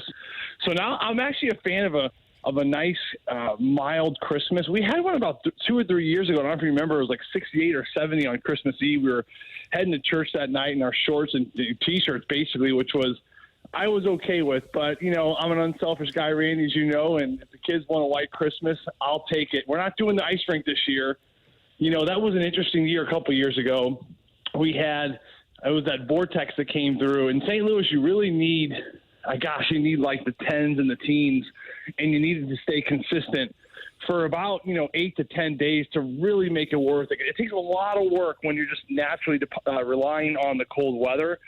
Some people have these coolant tubes run in the ground. Uh-huh. Of course, that's very expensive, so you can have ice up to 50 degrees, which is awesome. But again, everything comes with a cost. But if you're doing it naturally, you need below 32, way below. You need 10s and teens for a long time, and you need that doggone sun to stay behind the clouds. There was times where the biggest problem on an ice rink, people don't realize, is not really the cold weather or being warm. It's when leaves fall on the ice because the sun is attracted to the dark, obviously, and it'll just burn a hole right through your ice. Even if it's 10 degrees outside, it'll burn a hole right through that ice. I never even thought of that. It's another science thing that I've learned. Oh, by the way, Joey, Andrew Marsh, who produces the Fast Lane in the afternoons now, he was producing our show a couple of years ago when you mentioned we had that 70-degree day on Christmas Eve. Marshy and I went out and played golf on Christmas Eve. It was great. Oh, it was the best. It was the absolute best. The biggest thing for parents, too, is, I know moms and dads like to get their kids dressed up in, dresses and all that kind of stuff for Christmas, but it was the easiest Christmas Eve to ever get ready for. We didn't need to worry about jackets. We didn't need to worry about snow boots. And I didn't have to worry about my wife, rather. She gets my son, Shepard, he's 2. I don't know what it is about moms these days, but they dress their boys like in these dresses. They're called bombies or something like that. But they're like suspenders with like high socks and like these like white shoes. I'm like, what is he wearing? Can we get this kid some Air Jordans and maybe like a pair of Nike shorts? I don't know. And it's like, oh no, I think he looks adorable. This poor kid's gonna be like just ripping mom in 20 years from now, looking back on these photos. Bombies? I've never heard of that. They're called like not bloomers or boppies. It's like a somebody will text in. It's like a boy name for a dress. I can't bloomers. I would hope it's not bloomers. No, it's not a bloomer. I don't know. Okay, we'll figure it out. We'll get to work on it. Stupid name that the moms got away with dressing their boys up like dolls because they think it looks cute. And the kids, of course, don't know any better because they're only 2 and they're not going to put up a fuss. We'll have to take a deep dive into this. Not much hockey-wise going on, by the way, this week. Normally we have you on to talk hockey-wise. There's nothing going on, Joey. There's nothing going on at all. I tell you what, it's been an emotional 48 hours. It's been ups and downs. It was one thing to lose your head coach in Craig Berube, the man that brought you a Stanley Cup. And then you have to quickly turn the page and be so excited for Drew Bannister, who just got his first National Hockey League win last night. But you still got to be sad about, of course, what was been done from Craig Berube. And then, of course, you have Jordan Kyrou with some comments, yesterday and before the game. And that kind of blew up in the Kyrou gate. And then we heard boos from Jordan Kyrou. And then we heard an apology and basically a clarification at the end of that game. And so that's what it was. So it's unfortunate, but it is the way it is. And it did hit me. I just got a text from my buddy. Whenever I talk to you guys, for the record, people are listening. My good buddy Matt, he helps my daughter with volleyball. Romper. There you go. Thank you. It is a romper. There we go. It's called a romper. That's what. Like, what does she wear? She's like, oh, honey, it's a romper. All the boys are doing it. I have not seen one boy with high white socks and these boat shoes. I haven't seen one. It must be a Southern thing. I'm glad we got to the bottom of it, but I just want to go back to what you were talking about with Jordan Kyrou, because obviously that was specifically the big talk yesterday, and then we've gone over the comments last night. As a former player, you've dealt with media a lot, and now being on the media side of things, how did you think that Jordan Kyrou handled those first initial comments? I think that he handled them. Let's put it this way. If Jordan can go back in time, would he have said something differently? Without a doubt, yes. Without a doubt, yes. And now I think he sees the consequences of what was said. When you're a player and you answer questions, you may feel a certain way, and you may say a certain thing, but just because you say something doesn't mean it's going to be interpreted in the same way, if that makes any sense at all. And I think that, you look at the players like Braden Shen and Jordan Binnington, they've been around the league a lot longer. They recognize on these questions, you stick with the we's. You stick about talking about the blue note. You stick about talking about the positives. I talked to Jordan Binnington the other day, and all he said was it was a great run, and he was ready to move on. I mean, that's the kind of language that I think as you get more and more familiar with the media and answering questions, you do. You go back to the question, you go back to the answer. I talked to Jeremy Rutherford right before the game, who wrote the article and had the quote. I listened to the few questions leading up to the question because I think it's important to have some context behind it as well. And, he was kind of being asked the same question in a different way a few different times. And they were all good questions, don't get me wrong. And I think Jeremy Rutherford did his job as a journalist to do exactly what he was supposed to do, to ask those questions. I felt as if Jordan Kyrou was a little bit rushed. He felt like, it's a morning skate. Keep in mind, he's always on the move. He's not used to talking about the media. He doesn't want to be in front of a camera. And I think that he was looking to almost just like bypass the question just to get out of it. Like he just wanted to move on. That's how I interpreted it. I don't think there was any malice behind what he said, but he did say it. So there is both sides of that. So I think that last night, of course, he comes out. I think the emotions were real. I think he felt it. I think, hearing boos in a visiting arena, that's one thing. But when you hear boos from your hometown after, you were leading goal scorer last year, that's a whole different beast, guys. And I think that, it was such a short time between when it was revealed what he said and then the game just happened right away. There wasn't any time for him to kind of get into the context and maybe explain himself. But I think he did good by himself last night. And he did good by the Blues, and he certainly did good by Craig Berube. I think there's such a great respect between both two, and maybe just something to get lost in the translation a little bit. But at the end of the day, I think it's a learning lesson for everybody, and hopefully everyone should just move on. And I think we should. Come Saturday night, I encourage all Blues fans who are there, drop the booze. This is a Jordan Kyrou athlete who does put his heart and soul out. I think he cares a whole ton. He's a kid who's growing, and he still is a kid. I mean, it takes a long time to mature to become the hockey player you want to be in the National Hockey League. And I know right now he just needs support. And I think as Blues fans, we've done it with the Tarasenko's who asked for trades and ended up coming back. We've done it for a lot of different people. So I think it's our duty to certainly give him that encouragement on Saturday night. Joey, when you were looking at that game last night, was there anything noticeably different from what you've seen? I mean, they played a pretty good game yesterday. I think the power play, Kerry, it stood out to me right away. One was the breakout. We saw Torrey Krug on a breakaway. We've never seen a breakout like this before. It was a drop pass where Torrey Krug is coming out of his own zone. It's a 5-on-4. They have the power play. He makes the drop pass to Robert Thomas, and as soon as that passer who makes that drop pass, he kind of just flares off to the side, and he kind of just gets lost and allows the puck carrier to now do the work. But last night, he makes that drop, he gets lost to the outside, and then all of a sudden, boom, he just takes off to the middle of the ice. And I think that the defenseman for Ottawa certainly did not see that coming at all. And a breakaway, which caught everyone hard, and he got a breakaway. Unfortunately, that puck comes up on end. He doesn't convert on the power play, but still a really good look. End zone. I saw Robert Thomas take a one-timer. Remember more than 2 or 3 times this whole season, Robert Thomas has taken a one-timer on the power play, which is crazy to think because he's such a shooter. And right now he's your leading point guy. But I think that he's been such a passer. There's been a pass-first mentality this whole season with the St. Louis Blues. But something certainly has clicked where some of these younger players now are having the freedom to shoot more pucks. We saw more one-timers. I think as you establish more of a one-timer, other things are going to open up. And that's right off the bat, Kerry, to answer your question, that's one thing that really stood out. Hey, Joey, before the season started, Doug Armstrong said that he hoped that this team would be a middle-of-the-pack team, maybe the upper part of the middle tier, the 10 through 15, 11 through 16 in the league. From a talent standpoint, is that who they still are? I think so. I do. I looked at that team last night. You have some really great pieces. I mean, you got some really good hockey players out there. And if they're going to be committed to play in a hard style like they did last night, you can't do it for 10 out of 10 games, guys. But if you can figure out a way to get it for 7 out of 10, 8 out of 10, and if you do it in crucial stretches like in December and January and put yourself in a good spot around that trade deadline, I think this team can certainly make the postseason. I mean, without a doubt. I mean, they're right there as it is. You know, you look at correcting the power play. You look at just if you just stay status quo for everything you've done this year and just improve one area, which is the power play, you'd have 4 or 5 more wins at this point. You're maybe 3rd or 4th in the Central. You're in a playoff spot, and it's a whole different story. Maybe you don't even lose your coach, right? So that's how just one aspect can change. So I look at this team. They have the talent. They have the depth. And certainly, guys, they have the most important thing, which is goaltending. I mean, Jordan Binnington, to me, if you have a one-game, Game 7, it's going to be Vasilevsky and then Jordan Binnington. Anyone else who says any other goalie are absolutely nuts. This kid is so competitive. He's always on top of it, and he understands the game, and he is going to be there all the time. So you got great goaltending as well.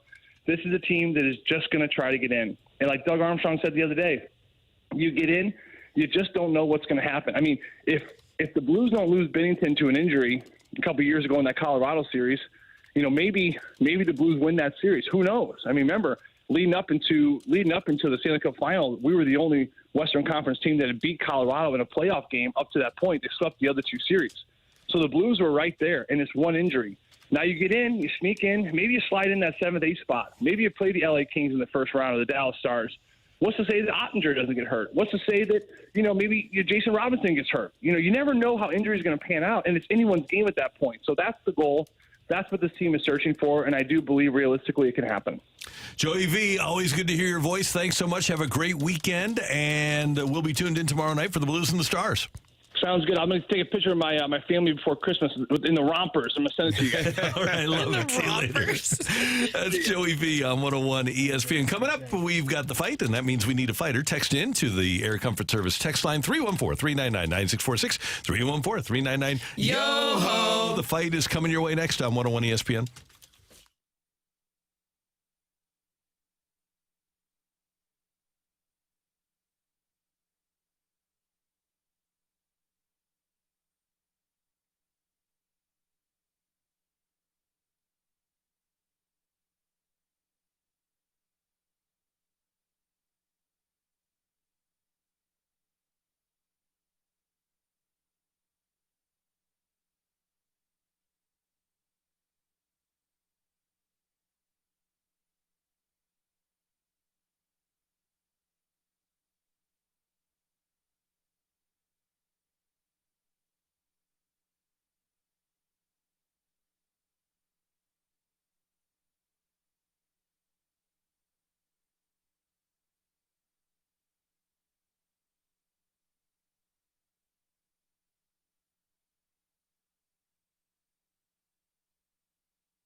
This is Rocky with your Sports Center update brought to you by Saliga Heating and Cooling. Last night, the Blues back in action for the first time under interim head coach Drew Bannister. He gets a win as the Blues come out over the top of the Senators 4-2. Robert Thomas with a big game, 2 goals and an assist. Robert Thomas will join Carey, Brooke, and Randy for his weekly hit coming up at 9 a.m. Also last night in a surprising fashion, the Raiders 63-21 over the Chargers. Aiden O'Connell for the Raiders goes 20 of 34 for 248 yards and 4 touchdowns.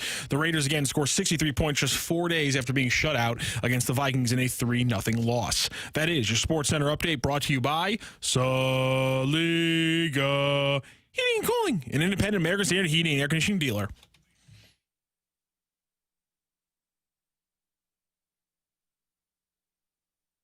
Welcome to the fight. In the red corner, Average Joe Listener.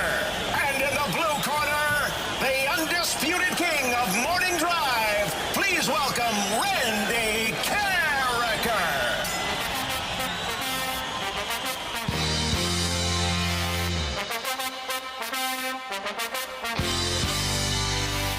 Welcome back to the opening drive. I'm Kerry Davis, joined by Brooke Brimsley, and it is time for the fight. And our fighter today is Ed.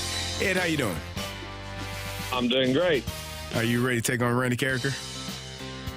Yes, I am. All right, here we go. Happy birthday. Okay. Happy birthday to former Cardinal and World Series champion Aaron Miles. Miles played for the Cardinals in 2 different stints, in 06 to 08, and then again in 2010. Which NL Central team did he suit up for in 2009? Is it the Brewers, the Reds, or the Cubs? I'm going with the Cubs.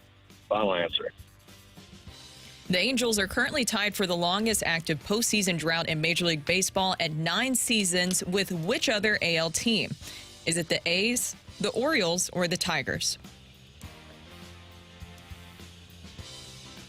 A's, Orioles, or Tigers? Let's go with the A's. Only 2 players in NBA history have scored 30 field goals from the floor in a single game.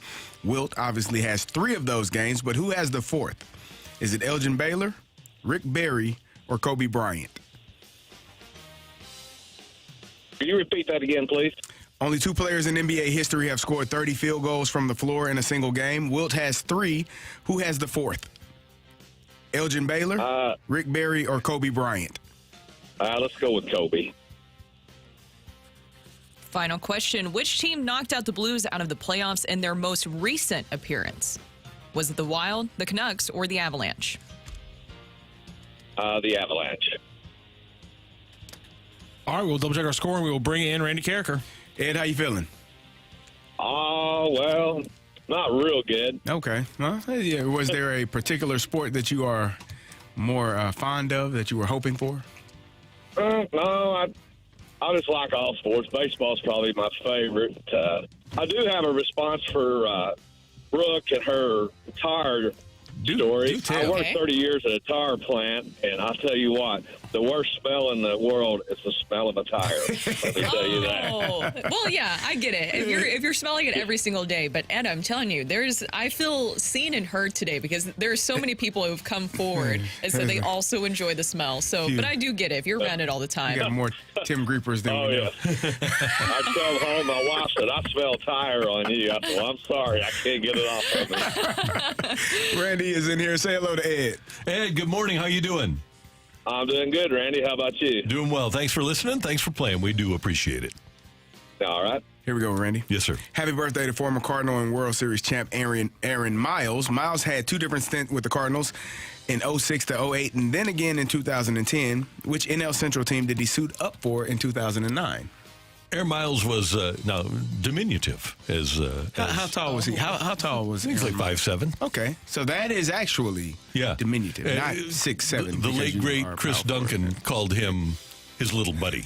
His little buddy. I believe after here, he went to the Cubs, and then I think he might have come back here, and then went to the Doyers to end his career. Before that, he played for the Rockies and was held at gunpoint. What? Yeah, he was held at gunpoint. Yeah, robbed? Yeah. That was scary news for Aaron. Be careful. Cubs, final answer. You're done. The Angels are currently tied for the longest active postseason drought in Major League Baseball at 9 seasons with which other AL team? 2014. It's not the A's. It's not the Astros. It's clearly not the Rangers. Yankees were in it in 17. Yankees, Red Sox, Orioles were in it this year. Rays and Jays have been there since. So we're talking the Royals played in the World Series in 2015 and won it. We might be talking Tigers here. That year they had Price and the gang. White Sox have been in more recently. Twins have been in more recently. Guardians have been in more recently. I'm going to go with the Detroit Tigers here. Only 2 players in NBA history have scored 30 field goals from the floor in a single game. Wilt has 3 of those games. Who has the 4th? 30 field goals in a single game, huh? Mm-hmm. I'll do the lifeline here. I have a thought, but I'm going to do the lifeline anyway. Elgin Baylor, Rick Barry, Kobe Bryant. Oh, man, when Kobe had those 81, he might have had 30. The logic would dictate that the big guy did it. Rick Barry could hit shots. But I'm going to go with Kobe. Final question. Which team knocked out the Blues out of the playoffs in their most recent appearance? The Blues' most recent appearance was a couple of years ago when they lost to the Colorado Avalanche, I believe, because of that jerk Nazem Kadri. What did he do, Randy? He just ran Bennington and messed up his knee. Jerk. Darn it. Yeah, so Colorado Avalanche, Brooke. That's why you got to have goons on your team. Yeah, you need that. Not just enforcers. Yeah, we won't call them goons. We'll call them enforcers. Why can't we call them goons? They can, but they don't. It's kind of like judgmental. It's something that we could have done 20 years ago, but now it makes them feel bad. We got certain terms we can't use. Yeah. All right, enforcers. This is a close one. Now, Carrie, I didn't have to quite pull out the calculator. I'm glad. But it was, woo, by the skin of their teeth on this one. Was it Randy Carricker walking away with an undefeated week in the fight? Or does Ed come in on a Friday and spoil everybody's fun? Ring that bell. The winner and still champion of the fight, Randy Carricker.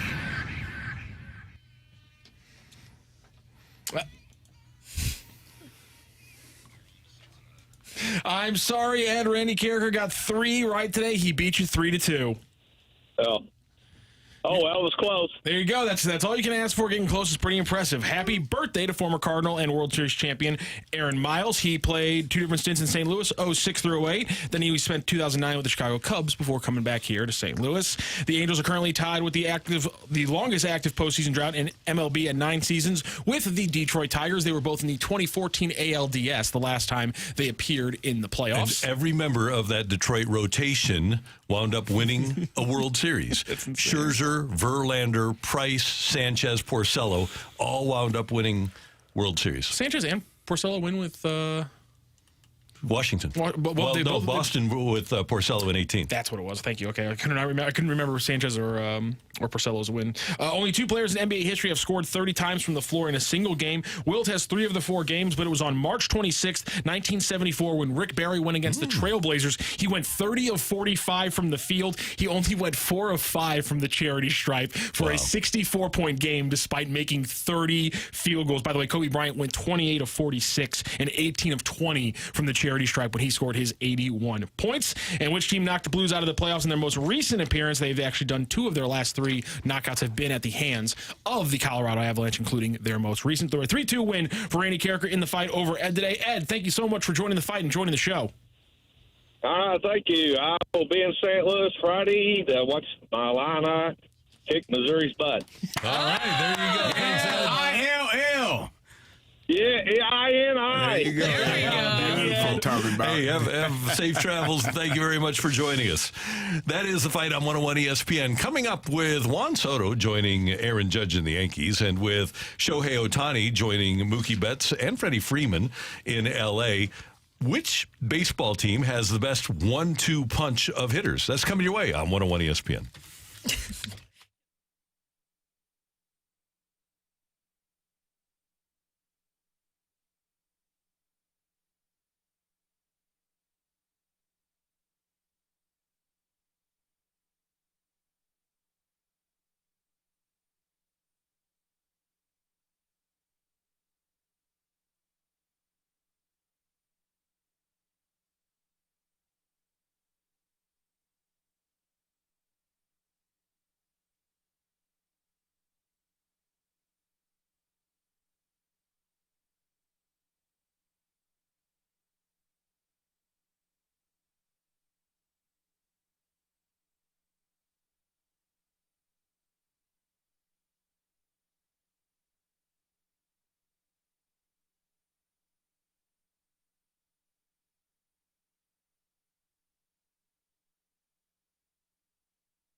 Hey, it's Carrie, and fellas, you need to hear about Mint STL. If you're a man that's waking up in the middle of the night trying to go to the restroom, struggling to go to the restroom, you may be suffering from benign prostatic hyperplasia or an enlarged prostate, and getting up and going and not being able to go can be frustrating, but my friend Dr. Akinwande can help at Mint STL.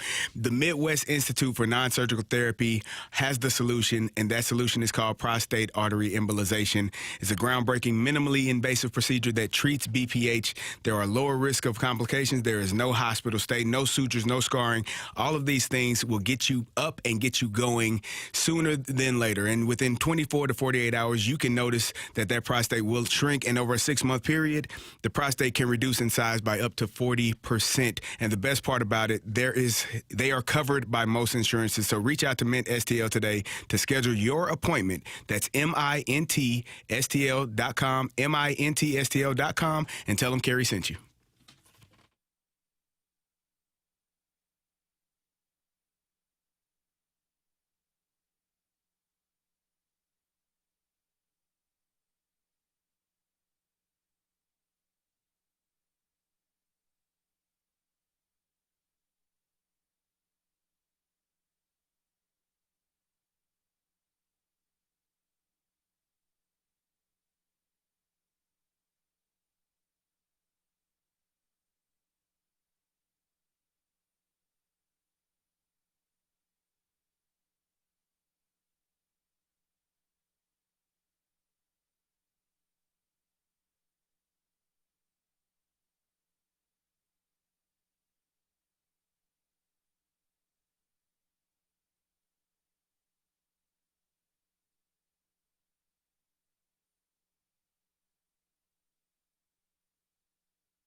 It would not be unreasonable to suggest that Juan Soto is the best hitter in baseball. He is continually among the highest OPS players. He hits for power. He makes contact. He walks more than anybody else in the sport. And he joins Aaron Judge in New York now to form one of the best 1-2 threats in baseball. But with Shohei Ohtani joining the Dodgers, now you have either Betts and Ohtani, or Betts and Freeman, or Ohtani and Freeman. One of those combinations could be the best. In Atlanta, you have 3 hitters as well that could perform a great 1-2 punch with Ronald Acuna, Austin Riley, and Matt Olson. Here in St. Louis, you have Paul Goldschmidt and Nolan Arenado. You have Trey Turner and Bryce Harper in Philly. You've got Fernando Tatis Jr. and Manny Machado in San Diego. I'm giving you guys the chance to start a team with 1-2 punch from an existing team. Who is the one? Who's the best that you think exists right now? As of right now, we're talking about going into 2024 with what we know. It has to be Shohei Ohtani and Mookie Betts, in my opinion. And, of course, you have to have Freddie Freeman in that conversation, because you could even say Freeman and Ohtani. I mean, the fact that they have added this with Shohei Ohtani, that puts them at the top of the list of the 1-2 punch, 1-2-3 punch. I mean, everything at you at once. That is a very exciting group that they have right now. So I have to go with Shohei and Mookie Betts. I'm with you as well. I just the fact that you had Freddie Freeman and Mookie Betts there together, and now they add that those guys were 2 and 3 in the MVP voting, Betts and Freeman, and then you add the actual MVP into that lineup. So pick any one of those 3. It wouldn't matter. That is going to be, and then when Shohei is able to pitch, obviously you know what he adds. That element adds to that team. It's just they are purchasing some pieces that are going to allow them to have a lot of success now on paper. Now, will it translate to games? We'll see. But any 2 of those 3, I think you would be okay selecting that group. You can't go wrong with that group because Ohtani led Major League Baseball in OPS at 1.066, and Betts was at 987. I'm actually going to Atlanta, though. I'm going to go with Acuna, who had a 1.012 OPS. He hit 41 homers, drove in 106. And, oh, by the way, because this is part of it, he is an offensive player. He stole 73 bases. And his teammate, Matt Olson, hit 54 home runs and drove in 139 with a 993 OPS. I feel like by a very slim margin, I'm going to go with Acuna and Olson over Betts and Ohtani. It's a very slim margin, though, because then also a part of that slim margin, I think you could also talk about Soto and Judge. I mean, there's another part of that conversation, but with Acuna Jr. and Matt Olson, I mean, Acuna Jr., he just joined the 40-70 club. Right? Like, he is the first player to do that. So it's very incredible to watch to see what he's doing. And Olsen just has some raw power. But Aaron Judge and Soto also, I think, deserve to be a part of this conversation. It is very slim margins for all of these guys. It's going to be power and hits and a lot of offense. And obviously that's what Major League Baseball wants, right? They want offense into the game. They want stolen bases. They ban the shift to allow more hits to happen and things like that. So I think it's going to be a really great season for baseball. I mean, with all these hitters, it's going to boil down to pitching. It's going to boil down to who has the elite pitching that can couple with these power lineups that they're going to be facing. And it comes down to health, too, because with Aaron Judge, I know that he dealt with injury last season, and there was also some things leading up to that. That's a part of the conversation, right, is will he be fully healthy this season? And if we were performing this exercise 1 year ago today, it would have been Goldschmidt and Arenado. No doubt about it. Yeah. So it changes dramatically. And I mentioned Trey Turner and Bryce Harper, but you could throw Schwarber in there because of his incredible power, hitting 47 home runs.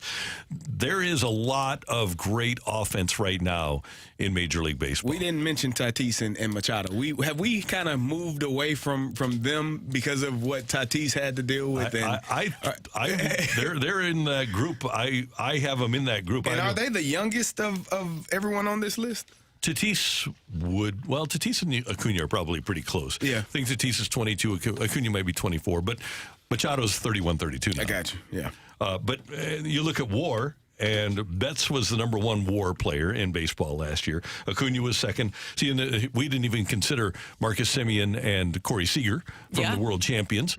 And there was another pair that I was thinking about. But if you look around baseball, man, there's a lot of good hitting and a lot of good 1-2 punches running around in Major League Baseball. So we're watching baseball at a really great time. And obviously, baseball isn't hurting. The fact that baseball can give somebody a $700 million contract tells you that it's not hurting. No. And so where does Nolan Arenado and Paul Goldschmidt fit on this list now that we've just listed all of these stars, these 1-2 punches? Where are they on this list? Okay, so let's just do a quick exercise.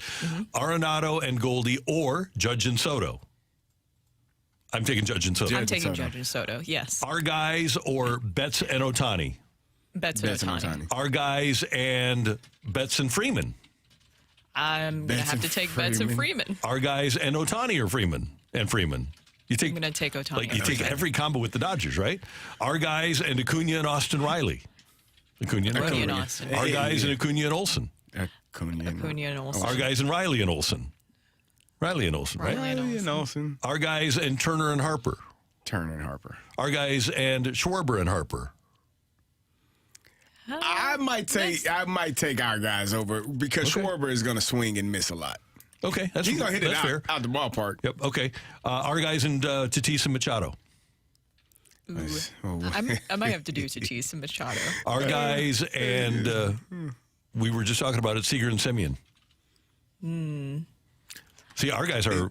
Our guys are really, really good. Yeah. I mean, really good. Yeah, they are really, really good. But they might be they might be number 10 as a 1-2 punch. Do you put Altuve and Alvarez on that list as well? I think you have to. Yeah. Even though Altuve he's not going to hit fallen off a little bit. Yeah, but still, a 1-2 punch that you don't want anything to do with? Correct.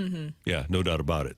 So it goes to show, as great as our guys are, and our guys are great, and, I mean, we can't include the Tyler O'Neill and Arenado. He's not. No, we can't include that anymore.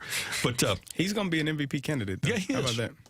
Yeah. He's going to be healthiest he's ever been. Yeah, right. 145 games played. But it's pretty amazing. It's going to be pretty fun to watch baseball. You better have pitching. Because of all the 1-2 punches that are running around baseball. Coming up next on 101 ESPN, it's our rush hour reset. The Blues did win last night. Bobby Tommy. Yeah, Robert Thomas. Bobby Tommy switched to a 9. So he's coming up with us next as the Blues did win last night. And Robert Thomas, the Blues center, joins us next here on the opening drive.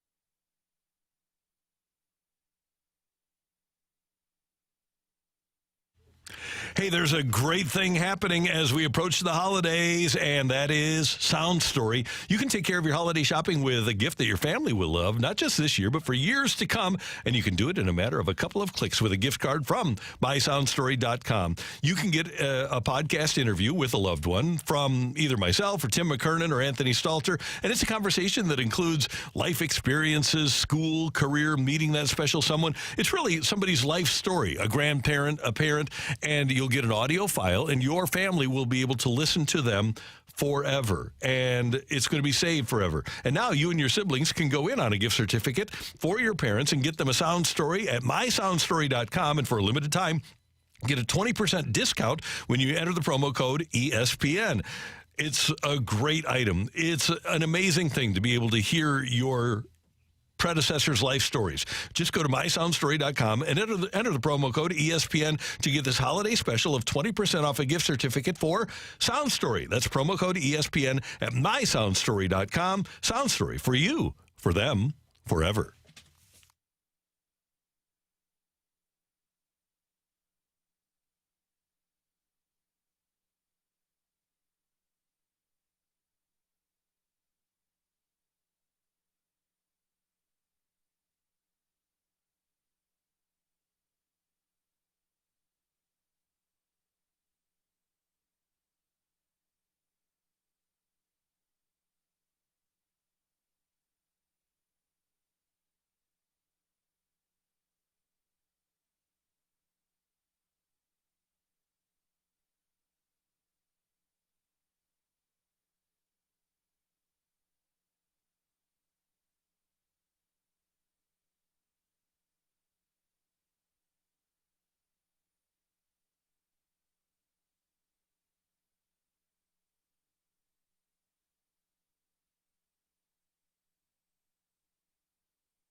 inside the Blues locker room. What a goal by Robert Thomas! It's time now for Blues forward Robert Thomas on the opening drive. Driven by Pure Performance, the only stop for all your aftermarket vehicle needs. Blues move it ahead, deflected. What a play to Thomas! Breakaway shoots, he scores! Robert Thomas! The power move up the ice, and the Blues have taken a 1-0 lead. Blues deflect the puck to the front. Thomas right there, he scores! Another assist to Justin Falk. Robert Thomas, the key last night as the Blues snapped a 4-game losing streak with a victory over the Ottawa Senators. The final score is 4-2, as heard here on 101 ESPN. And Robert Thomas joins us now on the Celebrity Line here on 101 ESPN. Good morning, sir. How you doing? Doing well, guys. Thanks. What's this week been like for you? Yeah, it's been an emotional week. Obviously, a lot going on with players and obviously Chief, and yeah, it's been a tough week. We've been struggling lately, but it was really nice to get a win last night. I did a lot for everyone in the room, and it was definitely a really good feeling. Hey, Robert, when I got the news, and I didn't get it until, I guess, Wednesday morning, I was stunned. What was your reaction when you found out that Craig Berube had been relieved of his duties? Yeah, same thing, a little surprised. But you know what? At the end of the day, it's a business, and we're in the winning business. And we've been struggling, and just the initial reaction was a little stunned, but you got to keep on pushing forward. Well, Robert, as you know, we're just talking about there, it's been a very emotional week for you guys, and it was a very emotional post-game comments from Jordan Kyrou. I know that you're very close with Jordan, and you guys have even played together even before your time with the Blues. What was it like seeing him deal with all of that backlash yesterday? Yeah, to be honest, it sucked. I've known Jordan for a while. I know, how well he means. I know, how much he loves St. Louis, how much he loves playing here, and how much he wants to win. I think that's something, people see what people want them to see, if that makes any sense in regards to kind of media and all that stuff. And, behind the scenes, I can tell you how much he wants to win and how much he wants to help his teammates and all that stuff. I feel bad for JR too. I know he takes it to heart. I think just it was a little bit out of context, and JR's one of the best reporters and someone everyone respects in the room, and I know both of them kind of just feel bad for how the situation went down, and I was happy Jordan got to kind of clarify what he really meant, and show his emotions and how much he loves being in St. Louis. So I hope we can all just kind of move forward from it. Robert, one game under your belt and only a couple of practices, but can you tell us any differences that you've seen in Drew Bannister since he's been there? Yeah, he's a very attentive guy, very smart guy. He's really focused on the details, and we haven't really got a chance to practice much with him. Morning skates, just kind of get a feel for a puck and that kind of thing. So, but he's really emphasized practice and practice habits, and so we got to skate at 11 here. So I could probably have a better answer for you after that. When you all got the news as collectively as a group, I'm sure there was a little bit of sadness, frustration. What was the overall theme amongst you all as players when you started conversing with each other? Yeah, it's on us as players. It's on us as leaders. You know what? When things don't go well, moves are going to happen, and usually it starts with a player or coach, and then kind of it goes from there. So, I think it was a big wake up call, and I'm so glad with the way we responded as a team last night. It was a huge win, and hopefully we can build some good momentum off of it. One last question from me. You almost had a hat trick there. Were you going for it? You were trying to get that puck into that open net, right? Yeah, well, my good buddy Brady was not letting me do that. I talked to him after the game, and he said there was no chance he was letting that happen while he was on the ice. So I guess that's what good friends are for, right? What did you think of Brady and Tucker's little tussle last night? Yeah, I mean, it was one of the better fights I've seen in a while. Brady was obviously trying to fire up his guys, and Tuxie always answers the bell. He's not scared of it, and it's something that we love with Tuxie. He sticks up for his guys. He's not afraid of it, and I think as much as Brady was trying to fire up his team, I think it fired up our team even more. And I know they scored quickly thereafter, but we really rallied around Tuxie, and it was great for him to step up, and I think it really pushed our group to really close that game out. Hey, Robert, one of the things we always hear in any sport when a new coach comes in is that it's a fresh start. And we've kind of touched on this, but I want to ask you, does this feel like kind of a fresh start for your group? And if so, how? Yeah, I think, whether it's a breath of fresh air or kind of a clean slate, I think stuff like that can always play a factor. Obviously, he's a guy that knows a lot of guys being down in San Antonio and Springfield, and he's responsible for a lot of guys coming up and having success. So there's some of us that haven't got to play for him. Some of us that have had his number in junior, beat him a couple times. So, but he's a great coach, and I'm excited to get to know him better and get to work with him. Well, it's an interesting time for you guys, and especially at this time of year. Good to get that win, like you said, last night. Hopefully you can keep it going tomorrow night against the Dallas Stars. And you kind of missed an opportunity because you beat Ottawa, but you were playing what we would perceive as kind of a soft schedule. Army referred to that in his press conference the other day. Now the schedule gets tough again, and you have to play to the level of really good teams, don't you? Yeah, it starts with Dallas. We've been going back and forth with them for a while. They're always tough games, and obviously they mean a lot in the standings. So it'll be a great test for us, and I know everyone in that room's excited for the challenge and excited to get back out there and play like we did last night. Have a good practice today, good game tomorrow, and we'll talk to you next week before Christmas, okay? Yep, thanks. Appreciate you guys. Thank you, Robert. Robert Thomas joining us here on 101 ESPN. Yeah, I thought that was a very great response of what he talked about. One, with Jeremy Rutherford, because I think that there is some people who are frustrated with Jeremy Rutherford if things were out of context or not. But it sounds like, based off of Robert's comments, that things are very much settled because JR is a fantastic reporter. And for Jordan Kyrou, this is a huge lesson. It sounds like everything has been worked out and settled. So that's all that matters, right? It is. Yeah, and I think as long as he plays hard and wins. The onus is on the person that made the comment, not the person that reported it. All I can do is report the news. You said it, and I reported it. And again, I think Jordan Kyrou may have not meant it. Maybe he didn't mean it in those terms, like you said. Maybe he was just trying to move on and move in a different direction and shift the conversation to a different direction. But it came off as a negative tone and a negative thought process towards Berube. And so I'm glad that he got a chance to clear it up last night as well after the game. So there are, everybody gets to an understanding, gets to a place where you can just move on, play hockey, play your best hockey. And again, if Jordan Kyrou does not want to be booed, play well. Yeah. Play hard. Again, it doesn't matter about scoring or making great assists or just play hard. And if you do that consistently, the fans will love you for it. Can I also say I was surprised that Tucker's name was Tuxie? Tuxie. I wasn't expecting that. I don't know why. But you think Tuck, right? Yeah. So, Tuxie. Tuxie. Like a tuxedo? Okay. Yeah.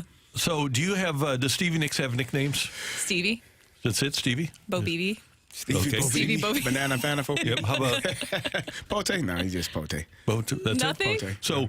You don't call him potato every once in a while? No. The original party animal? I had yours is what? I said for Stevie Nicks, the original party animal. Oh, the original party animal. Yeah. Not Slums McKenzie. It's Steve Nicks. I had a late great golden retriever by the name of Tucker who had like 10 nicknames. There was a running back for the Giants back in the day named Tucker Fredrickson. That was one of his nicknames. Tuckalukka Ding Dong was T-Sizzle was one of his nicknames. Yeah, T-Bone was one of his nicknames. Oh, yes. Yeah, that's when you know that it's so fun. What? Tuckalukka Ding Dong.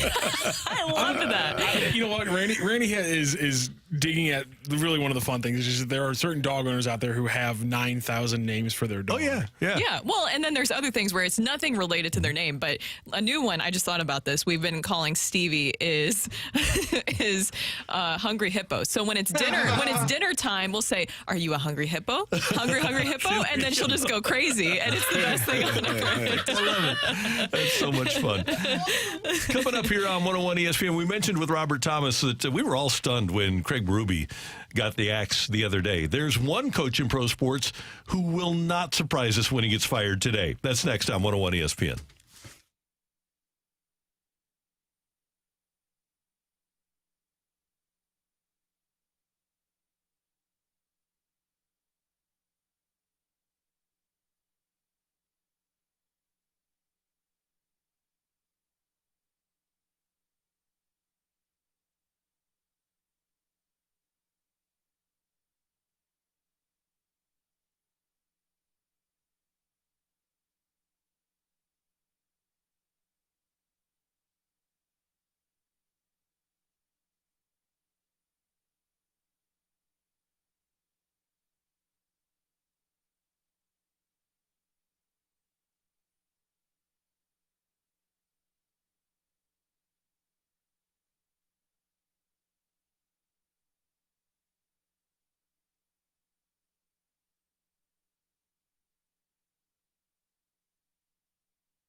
Hey, there's some great things happening at Massage Envy, and the best is that you can get a fantastic $100 gift card for somebody that you love and give them the gift of me time, M-E, Massage Envy, me time, and they can use that card for a massage or a facial or a stretch session. And now, through December 31st, when you buy $100 in gift cards, you can take care of yourself, too, because you'll get a free $20 promo card to keep for yourself or add to someone's gift. It's at Massage Envy, and it's where better begins. Offer good in location only and not available online. Terms apply. See franchise location for details.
Hey everyone, it's Brooke here. As you know, I've picked up a new hobby this year. One I know will last a lifetime, and that is golfing. And I'm being taught at the best spot in town, and you already know what it is. It is Family Golf and Learning Center. While it's getting a lot colder outside, that doesn't have to stop me or you from getting some practice in. So Family Golf and Learning Center, they have St. Louis's warming driving range all winter long. 30 covered and heated bays, 3 indoor TrackMan, and then you can go and warm your belly with some delicious food and drinks at their Back 9 restaurant. So you really could just make a whole day of it and have a lot of fun. It's the perfect spot to also host your holiday party if you're planning that. And for your holiday shopping, Family Golf and Learning Center has the perfect gifts for the golfer in your life, including a club fitting sale. They're offering a free fitting with a purchase of $300 or more. They also have gift cards available for this holiday season. So for more information about Family Golf and Learning Center, go to familygolfonline.com.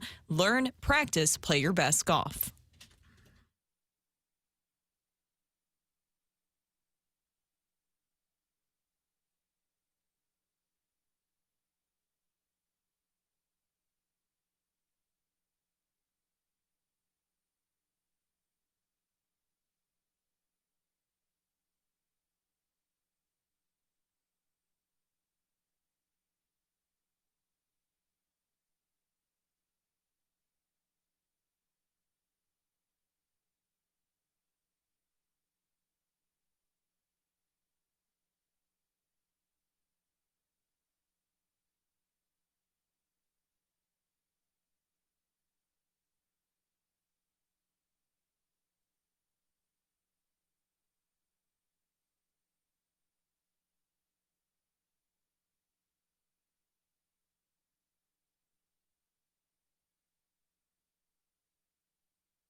biggest sports stories of the day on the opening drive with a Rush Hour Reset.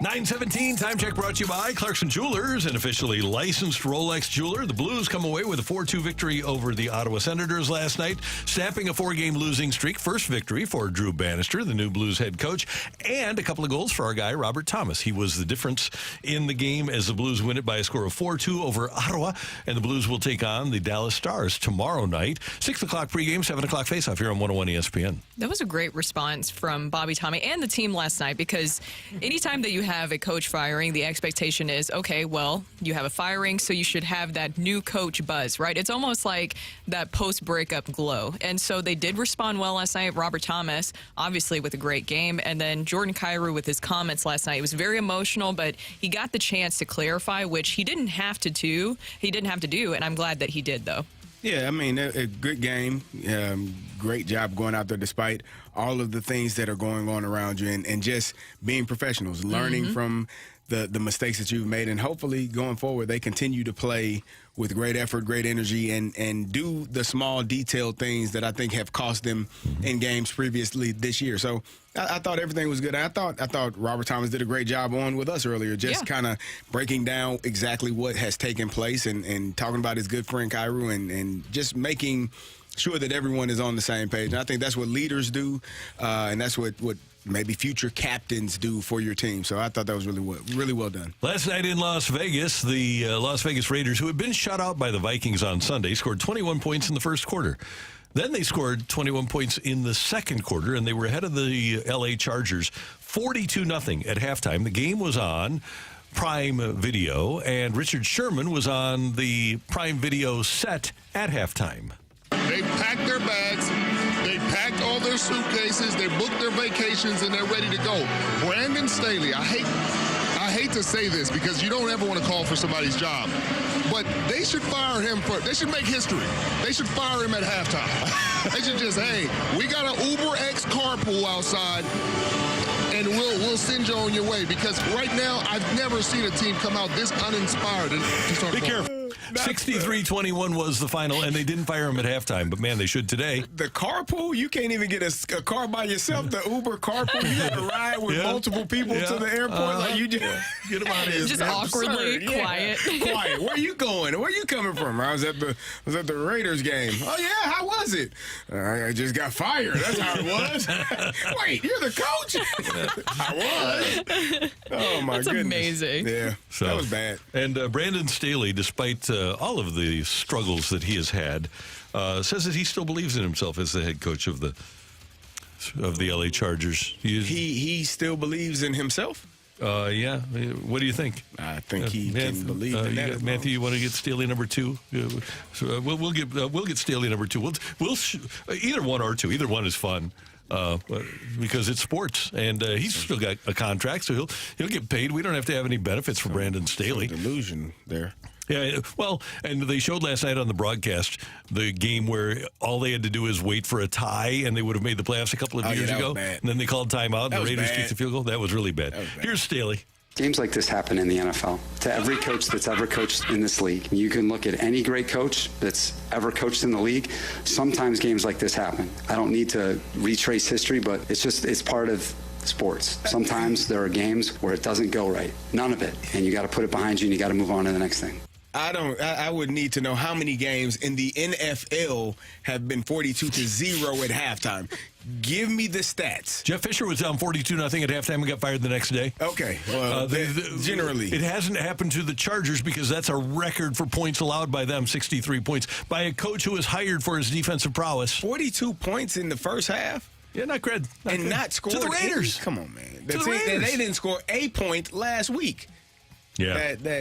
Well, how do your quarterback go for 3 touchdowns and just a pick, and you still get washed by 42 points? Like, I saw Easton Stick's line, and I'm like, well, that's the best you could have hoped from Easton Stick, and you got washed by 42. Your defense. He's not a good coach at this point. Like, I mean, I'm not saying he doesn't know football. I'm not saying he's a bad defensive coach. He's not a good offensive coach for the Chargers at this point, and I think that's very much decided. Yeah.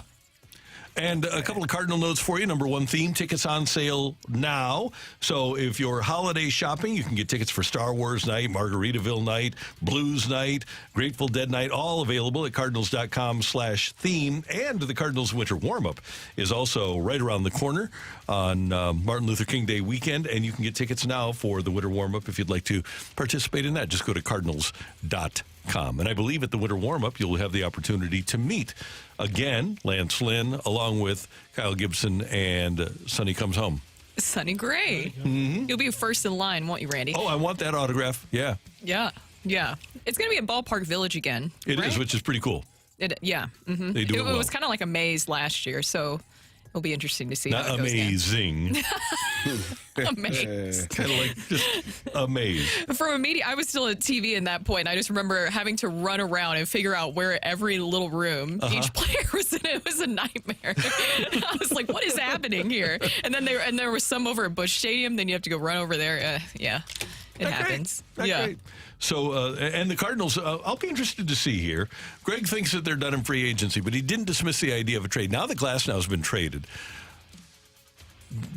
I still think there's a chance that Dylan Cease gets moved. I wonder if the Cardinals are even considering that. The Braves are interested in Dylan Cease, and apparently are going to go to lengths to get him. I don't know if the Dodgers are still in on Cease, even though they have Glasnow.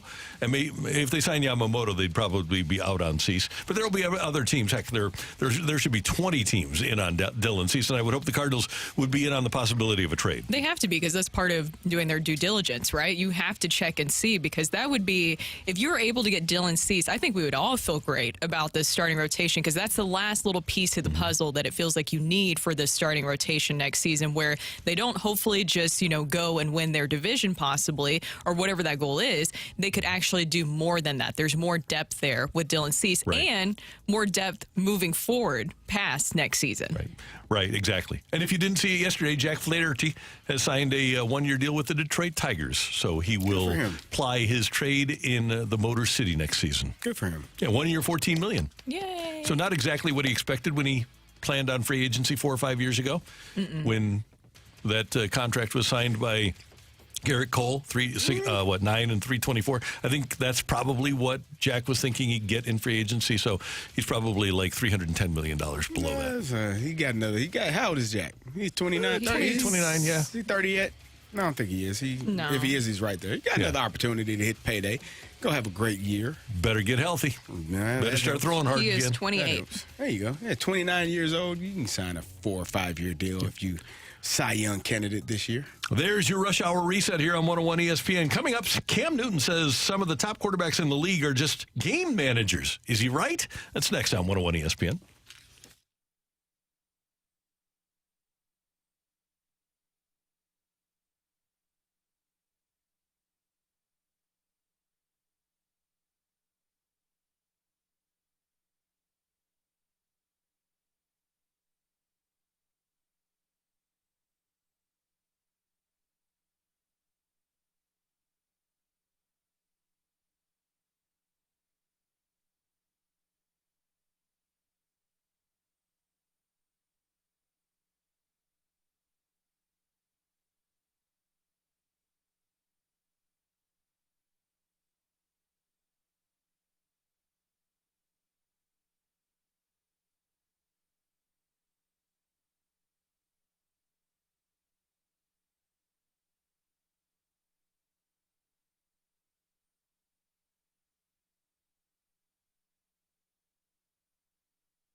I don't know about you. When I'm shopping for a new vehicle, I always try to determine, okay, what's my maximum payment that I'd be willing to pay for this vehicle? Well, you can change that payment by going to autoloanpro.com. Autoloanpro.com is going to provide you the best rate possible for you because they work with over 50 different lenders to help you get the very best financing. Now, you might go into a car dealership and their finance manager will say, well, we work with this bank. That's one lender.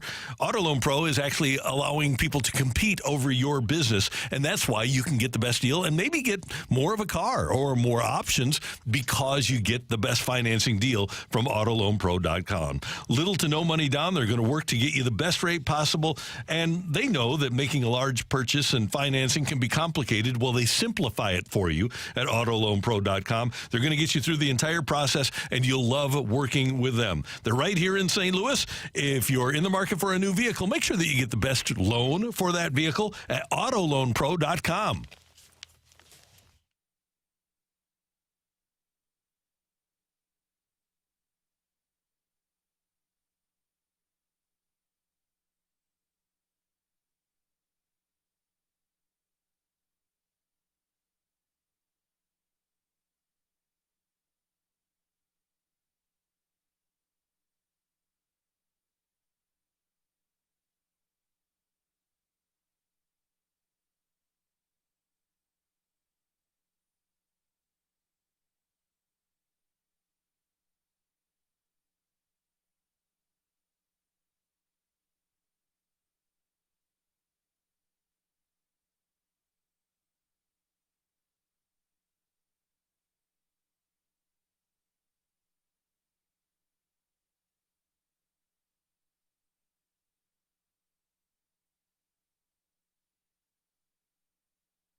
If you've ever driven home during a storm in St. Louis and seen water coming over your gutters, that means your gutters are probably too small, and that's why you need to get in touch with Gutter Pros at gutterpros.com.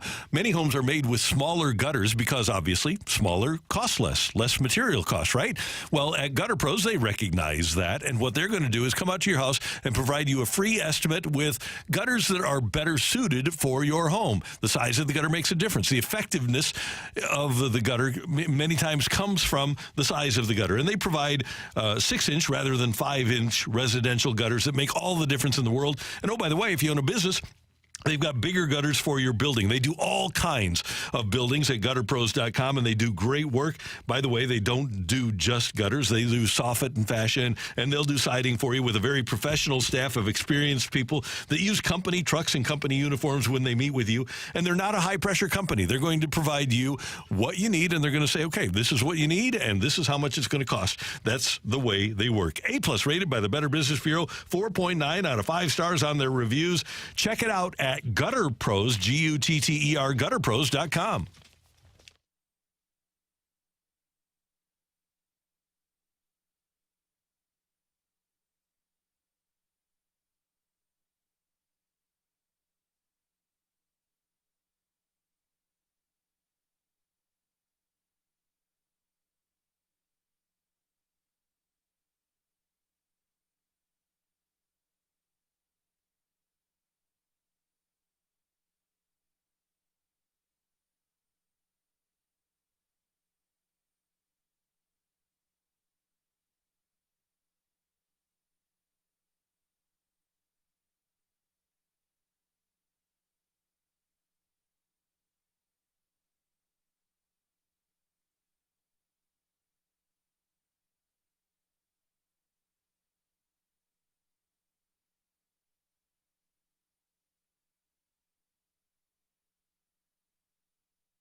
This is Rocky with your Sports Center update, driven by Johnny Londoff Chevrolet and Johnny Londoff Autoplex. The Blues last night get a win with Drew Bannister behind the bench for the first time, 4-2 over the Senators. Robert Thomas with a big game, 2 goals and 1 assist. You can go back to our Dobbs Tire and Auto Centers podcast later on today and listen to Robert Thomas as he joined Carrie, Randy, and Brooke for his weekly segment. Blues back in action on Saturday evening. It's a 7 p.m. puck drop facing off against the Dallas Stars. 7 p.m. puck drop means you can catch the pregame show right here on 101 ESPN starting at 6 p.m. That is your Sports Center update driven by Johnny Londoff. Find your roads and shop 24/7 at londoff.com and londoffautoplex.com. Are you kidding me?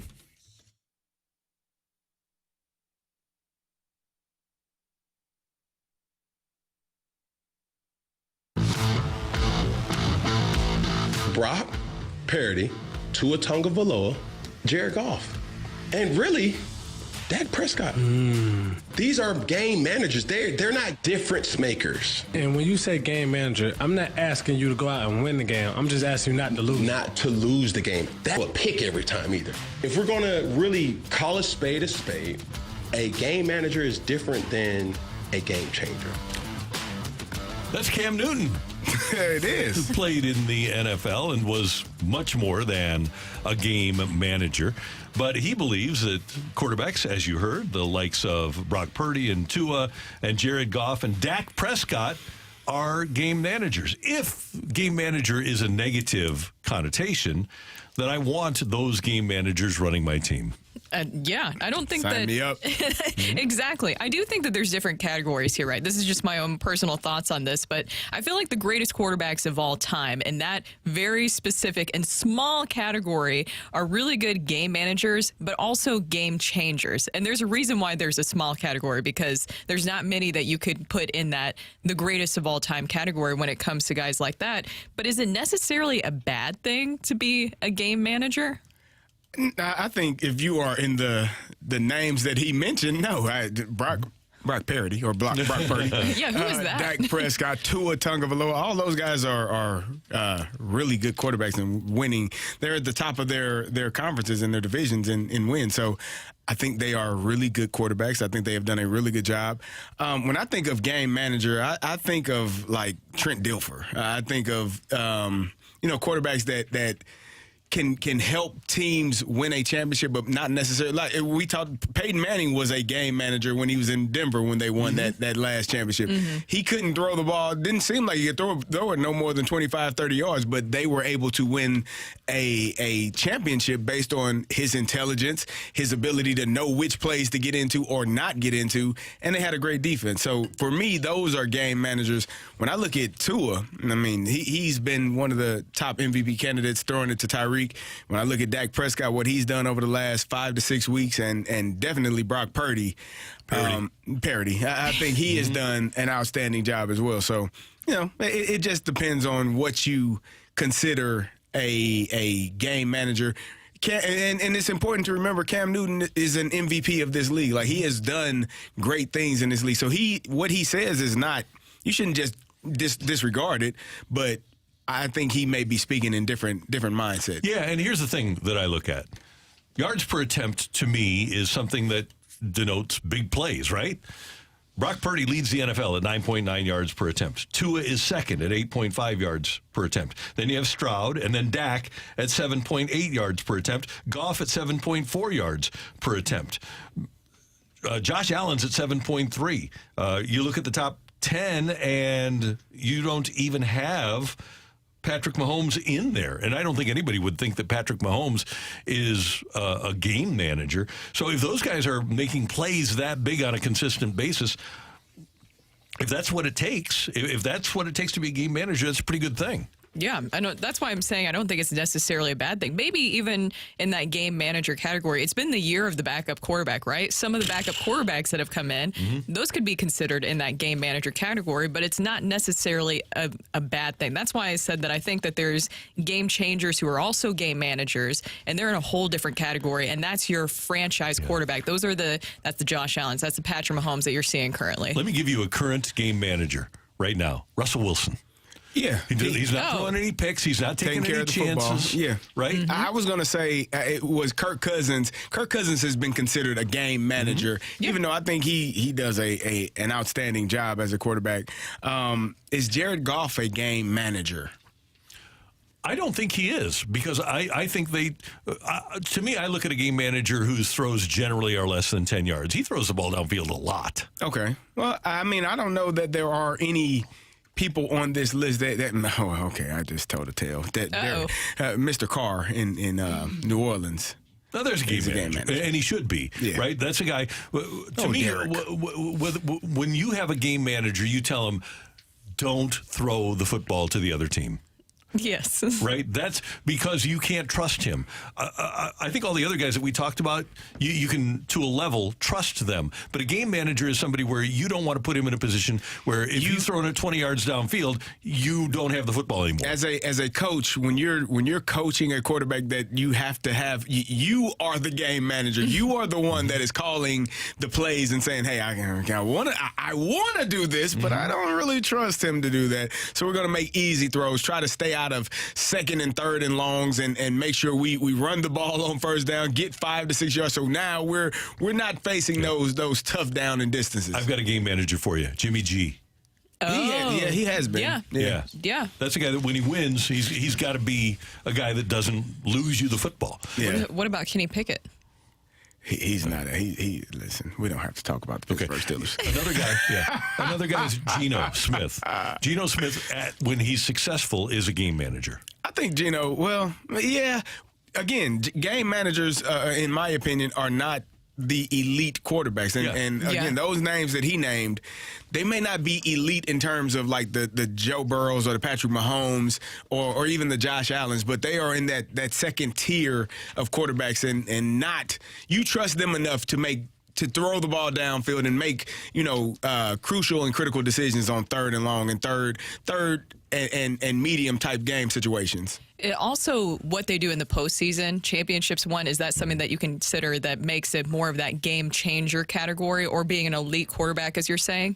Yeah, I think to be an elite quarterback, it's your postseason, right? Yeah, well, it's that, and it's those moments. It's the fourth quarter throws. It's the third and fourth and 20, whatever that Kirk Cousins had to make last year in Buffalo to Justin Jefferson. Those are the quarterbacks when you say, okay, well, this guy is a playmaker. He's going to make things happen. And then extending plays. I think Patrick Mahomes does a great job of what Russell Wilson was really good at earlier on in his career, is extending plays and making sure he's not getting sacked and keeping routes alive downfield. So those to me are elite quarterbacks and not what you would call game managers. I can't believe I forgot about this. With Ryan Tannehill, I kind of considered him a game manager. He's not even playing anymore. Yeah. Well, that's for sure. Him because he ain't there. He's forgettable. That's even the Titans. Forgot him. You don't remember the Titans? Remember the Titans? I do remember those Titans. Let me change it. I love the Dolphins did that dance and then lost. Okay, that was a great moment for me. You just brought something up, Carrie. The game manager is kind of a robot and has to have the coach in his ear. So if we were going to pick a guy where the game manager broke his leg and had to go to the hospital, and there's the offensive coordinator, whoever the play caller is, and the quarterback has to call the plays himself, that would be the opposite of a game manager. Correct. That's somebody who's running the show. Yeah. Who fits that mold? Who Patrick Mahomes. Yeah, Patrick Mahomes. Hands down. He has his instincts. So Patrick Mahomes, I wouldn't trust Josh Allen. I wouldn't trust Dak Prescott. What about Joe Burrow? He's yes and no. I think Joe Burrow wouldn't run the ball, though. I think he would be. Jalen Hurts. I would trust Jalen Hurts. Yep. Those Patrick Mahomes and Jalen Hurts would be two quarterbacks that I would say, you know what, if our OC went down, if our play caller had the flu and was unable to finish the game, those two quarterbacks, I would say, hey, you got it. Call what you want. What about Lamar Jackson? The thing is, Lamar's had to go through a couple of offensive coordinators. Yeah, I don't think Lamar would be on that list for me. Not yet. Do you know enough about Purdy?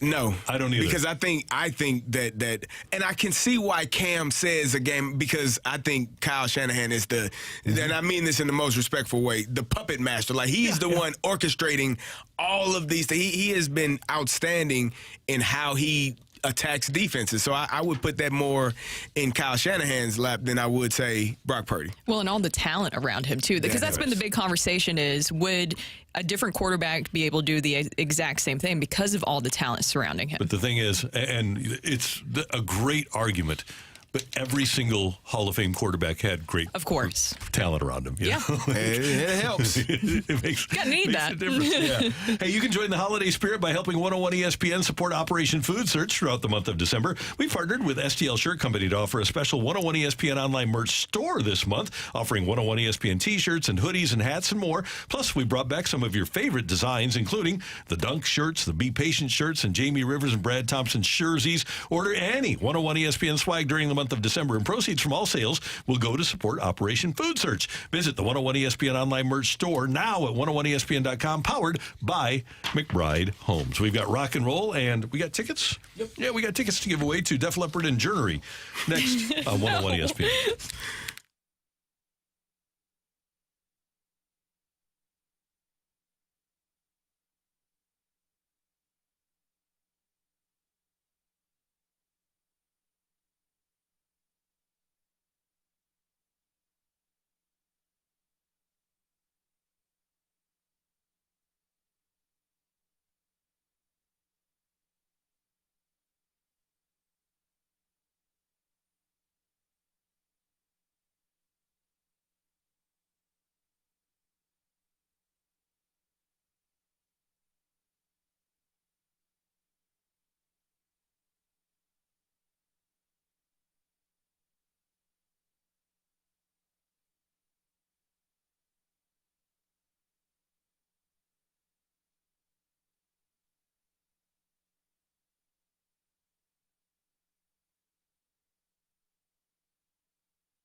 Hey, Massage Envy is the place to go if you're looking for the absolutely perfect gift for that person that needs relaxation. I'm telling you, guys, you want to get her something that she'll absolutely love. It's the gift of me time. That's Massage Envy time. And she can go in and she can get a massage or a facial or a stretch. And now through December 31st, when you buy her that $100 Massage Envy gift card, you get a $20 promo card to keep for yourself or add to her gift. Massage Envy is where better begins. The offer is good in location only, not available online. Terms apply. See franchise location Massage Envy for details.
Hey everyone, it's Brooke here, and I want to tell you about my experience about riding with the Metro. So I decided to take the Metro Link over to the Blues game. I didn't have to worry about parking because guess what? We have a Metro Link stop, Randy, that is right by our house. So I just literally walked over and waited. I looked at the app to see what time I needed to be there by, got a ticket, $5 for an all-day pass, so it made it super easy. Hopped on the Metro Link, and it took me right over to Enterprise Center. And there was plenty other people, you've been on there, who also ride over there for game days, and it's so much fun and easy to do. And Brooke, bigger picture, Metro Transit doesn't just help people get from point A to point B.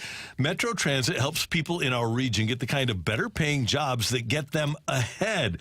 So what you want to do is know that that's why there is and always will be more riding on Metro than people, way more. So whether you live in Richmond Heights or Fairview Heights or Maryland Heights, ride on with Metro Transit. And don't let preconceived notions hold you back. Give Metro a chance and experience the benefits for yourself. In short, thanks to Metro, you don't have to drive to thrive.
Brooke is going to be at Chicken and Pickle this weekend, and so is Curbs. Chicken and Pickle. Separate days. Separate days. I'm doing Saturday on my own with my friends. If you want to come play with us, you can. You're going to get us prepared for this match that you got us involved with. I know. I really, really do want to do this. I think that it's very important that we all get together and play some pickleball. You know, I definitely, because people don't know this about Brooke. Brookie, she's so nice and so sweet and so kind. She loves She is tires. freaking competitive. She is like, what are you doing? And it's like, all right, let's go. I hate losing. And I will do whatever it takes to make sure it won't happen. That's why I like to play singles so much. Yeah. Chris Kerber is going to be at Chicken and Pickle in St. Charles on Sunday, the first pickleball tournament ever at the new Chicken and Pickle location, and it's an ugly sweater tournament. Plenty more happening at that facility, including 11 pickleball courts, a game yard, a rooftop bar, and much more. Check it all out Sunday with Chris Kerber, who will be at Chicken and Pickle from 11 a.m. to 1 p.m. in St. Charles. Get more info at 101ESPN.com. And we want you to make plans for July 6th at Busch Stadium. Def Leppard and Journey, along with Cheap Trick, along with the Steve Miller Band, along with Heart, all in concert this summer. And tickets for Def Leppard, Journey, and Cheap Trick at Busch Stadium go on sale today. You can find a bonus chance to register to win tickets to Def Leppard and Journey and all those others at 101ESPN.com or on your 101 mobile app. But you can text in now, 314-399-9646, 314-399-YO-HO. For your chance to win free tickets to this incredible concert. And Matthew has a question for you. All right, let's go with texture number 50 on this one, Randy. Earlier today on The Fight, both you and Ed correctly answered that the last team the Blues were eliminated by was the Colorado Avalanche. In Blues franchise history, which franchise has eliminated them the most in the playoffs? 8 different times. Ouch. Which franchise has eliminated the Blues from the playoffs 8 different times across their entire franchise history? Texture number 50 gets the tickets to Def Leppard and what was it? Cheap Trick is Def Leppard, Journey, Cheap Trick, Journey. Steve Miller Band, and Heart. I forgot about Journey. Guys, Ken Rosenthal has a new piece up at The Athletic and writes, Dylan Cease, who is under club control for 2 more seasons, remains an obvious target for the Reds and the Orioles, who are not involved with the top free agents, but Cease is also a possibility for other teams monitoring the trade market, a group that includes the Yankees, Giants, Braves, and Rangers. He does not list the Cardinals, Rosenthal does not, as one of the teams that would be monitoring the Dylan Cease situation. Why not? I don't know. Maybe they're happy with what they've got.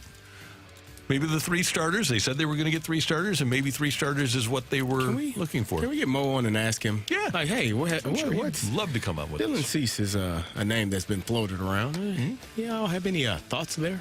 But they want prospects, CD. They want too many prospects for Dylan Cease. Prospects ain't playing here. What difference does it make? I don't know. What point does a prospect become a pro? That's a great question. 400 do you at-bats? give up the might be for the is? And I still argue, and maybe the Cardinals feel like they have an ace in Sonny Gray, whose team, by the way, went 14-18 in his starts last year, 87-win team, and he went the team went 14-18 when he started games. I don't look at him as an ace. Maybe they think that at the age of 34 he's going to become that guy, but I really don't believe that the Cardinals at this stage with Michaelis and Matz and Sonny Gray and Kyle Gibson and Lance Lynn, I don't think they have a front of the rotation ace number 1 guy. No. Well, and we've had many other people kind of point out that same thing, right? I think that it would just feel better if they added Dylan Cease because, as I mentioned earlier, you also address things moving forward past the season because you're going to be in the same position essentially next offseason. Yeah. You're going to need Without that guy Dylan Cease. unless Graceffo turns into that guy. Or Zach Thompson, maybe. It seems like they're hoping that he'll do a lot this season. Matthew Liberatore is still a part of the conversation. Yep. And by the way, it's not just Cease. There's other guys out there that I would like to, if the Cardinals could get them, I would say, okay, that's your best starting pitcher. I think they can upgrade it right now over their best starting pitcher. But according to Ken Rosenthal, of the names that are out there, including Jesus Luzardo, Edward Cabrera, a couple of other guys that are out there that teams are talking to other teams about. Apparently, the Cardinals are not one of the teams that is being listed as being in talks. That being said, the Cardinals have surprised us in the past with moves that they have made that nobody knew about or heard about. Yeah, it's very Still true. waiting on Blake Snell, aren't we? Yeah. Maybe there's something there. How about that? I don't think the Cardinals will. I agree with Greg with his philosophy yesterday that the Cardinals are probably done with starting pitching free agency. Yeah, it really does seem that way.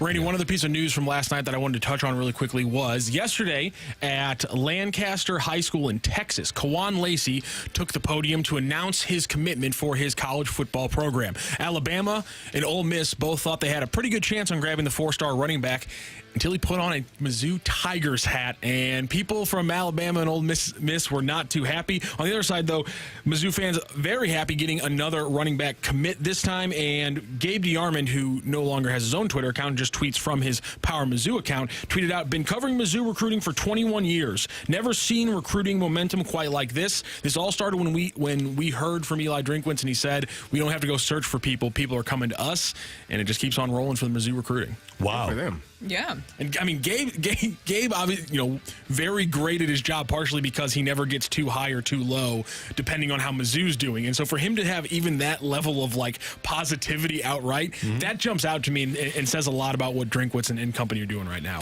It's impressive. And I wonder about Mizzou because since the star system started, in the 80s, maybe 90s?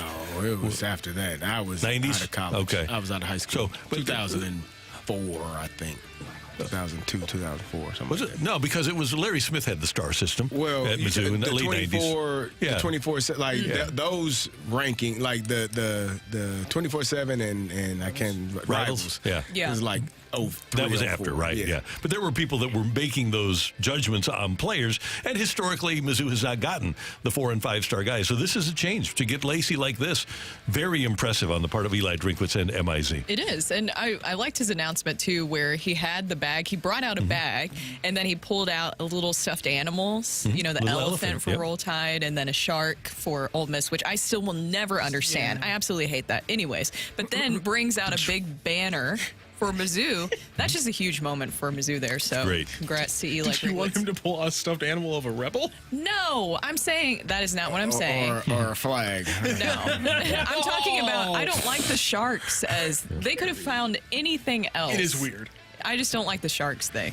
Yep. By the way, the Fenton Barn Grill on December 29th is going to have the largest Mizzou watch party. A giant 12 by 6 foot TV truck out on the parking lot at the Fenton Barn Grill December 29th. And you can go watch Cody Schrader and Mizzou there on December 29th. By the way, the Ohio State. Randy, the answer on our trivia question, do you know what it is? I figured Blackhawks. It is, in fact, the Chicago Blackhawks, despite the fact that, they've only eliminated the Blues one time since the lockout. Really? Wow. Yeah. Yeah, there were a lot of times earlier. There were a lot of times before that. Yeah, it was and not great. A lot of the early outs in the 60s and 80s when they didn't go to the Stanley Cup, a lot of them are against teams that are no longer in the same conference as them. The one team who did eliminate them in the 70s who's still in the same conference is the Chicago Blackhawks. It's because there's a lot of Toronto and Boston losses in the 60s and 70s, but Chicago consistently through the last 5 decades, at least one time every time, 8 times for the Blackhawks. Jerks. We've got Danny Mack in for the balloon party this afternoon or this morning, and he's going to talk to Derek Gould and Chris Trevino from MIZ-ZOU. So that'll be fun listening with Danny Mack. And then after that, you've got BK and Ferrario and the Fast Lane from 2 to 6 here on 101 ESPN. Big day of football tomorrow, and we're going to start it off with Bengals and Vikings here on 101 ESPN, and then a triple header on Sunday: Dolphins, Jets, Cardinals, Niners, and Jags, Ravens, all here Sunday on 101 ESPN. Great job by our producer and audio and video engineer, the one, the only Matthew Rocchio. Pleasure. Hey. There you go. Brooke, was this fun? Yes. Yay. How about that? How about that? Yes, I got to hold a puppy. So But that was you're nice. not taking one home? No, I don't think I can take one home. We've got puppies in the building today. It's amazing. It's pretty cool. Delightful. CD? Show us your face. We want to see your face. Who said that? You want to see my face? Hey, kids, we thank you for tuning in, texting in, and being a part of the show. For all of us until Monday morning at 7. Have a great weekend, St. Louis. That's right.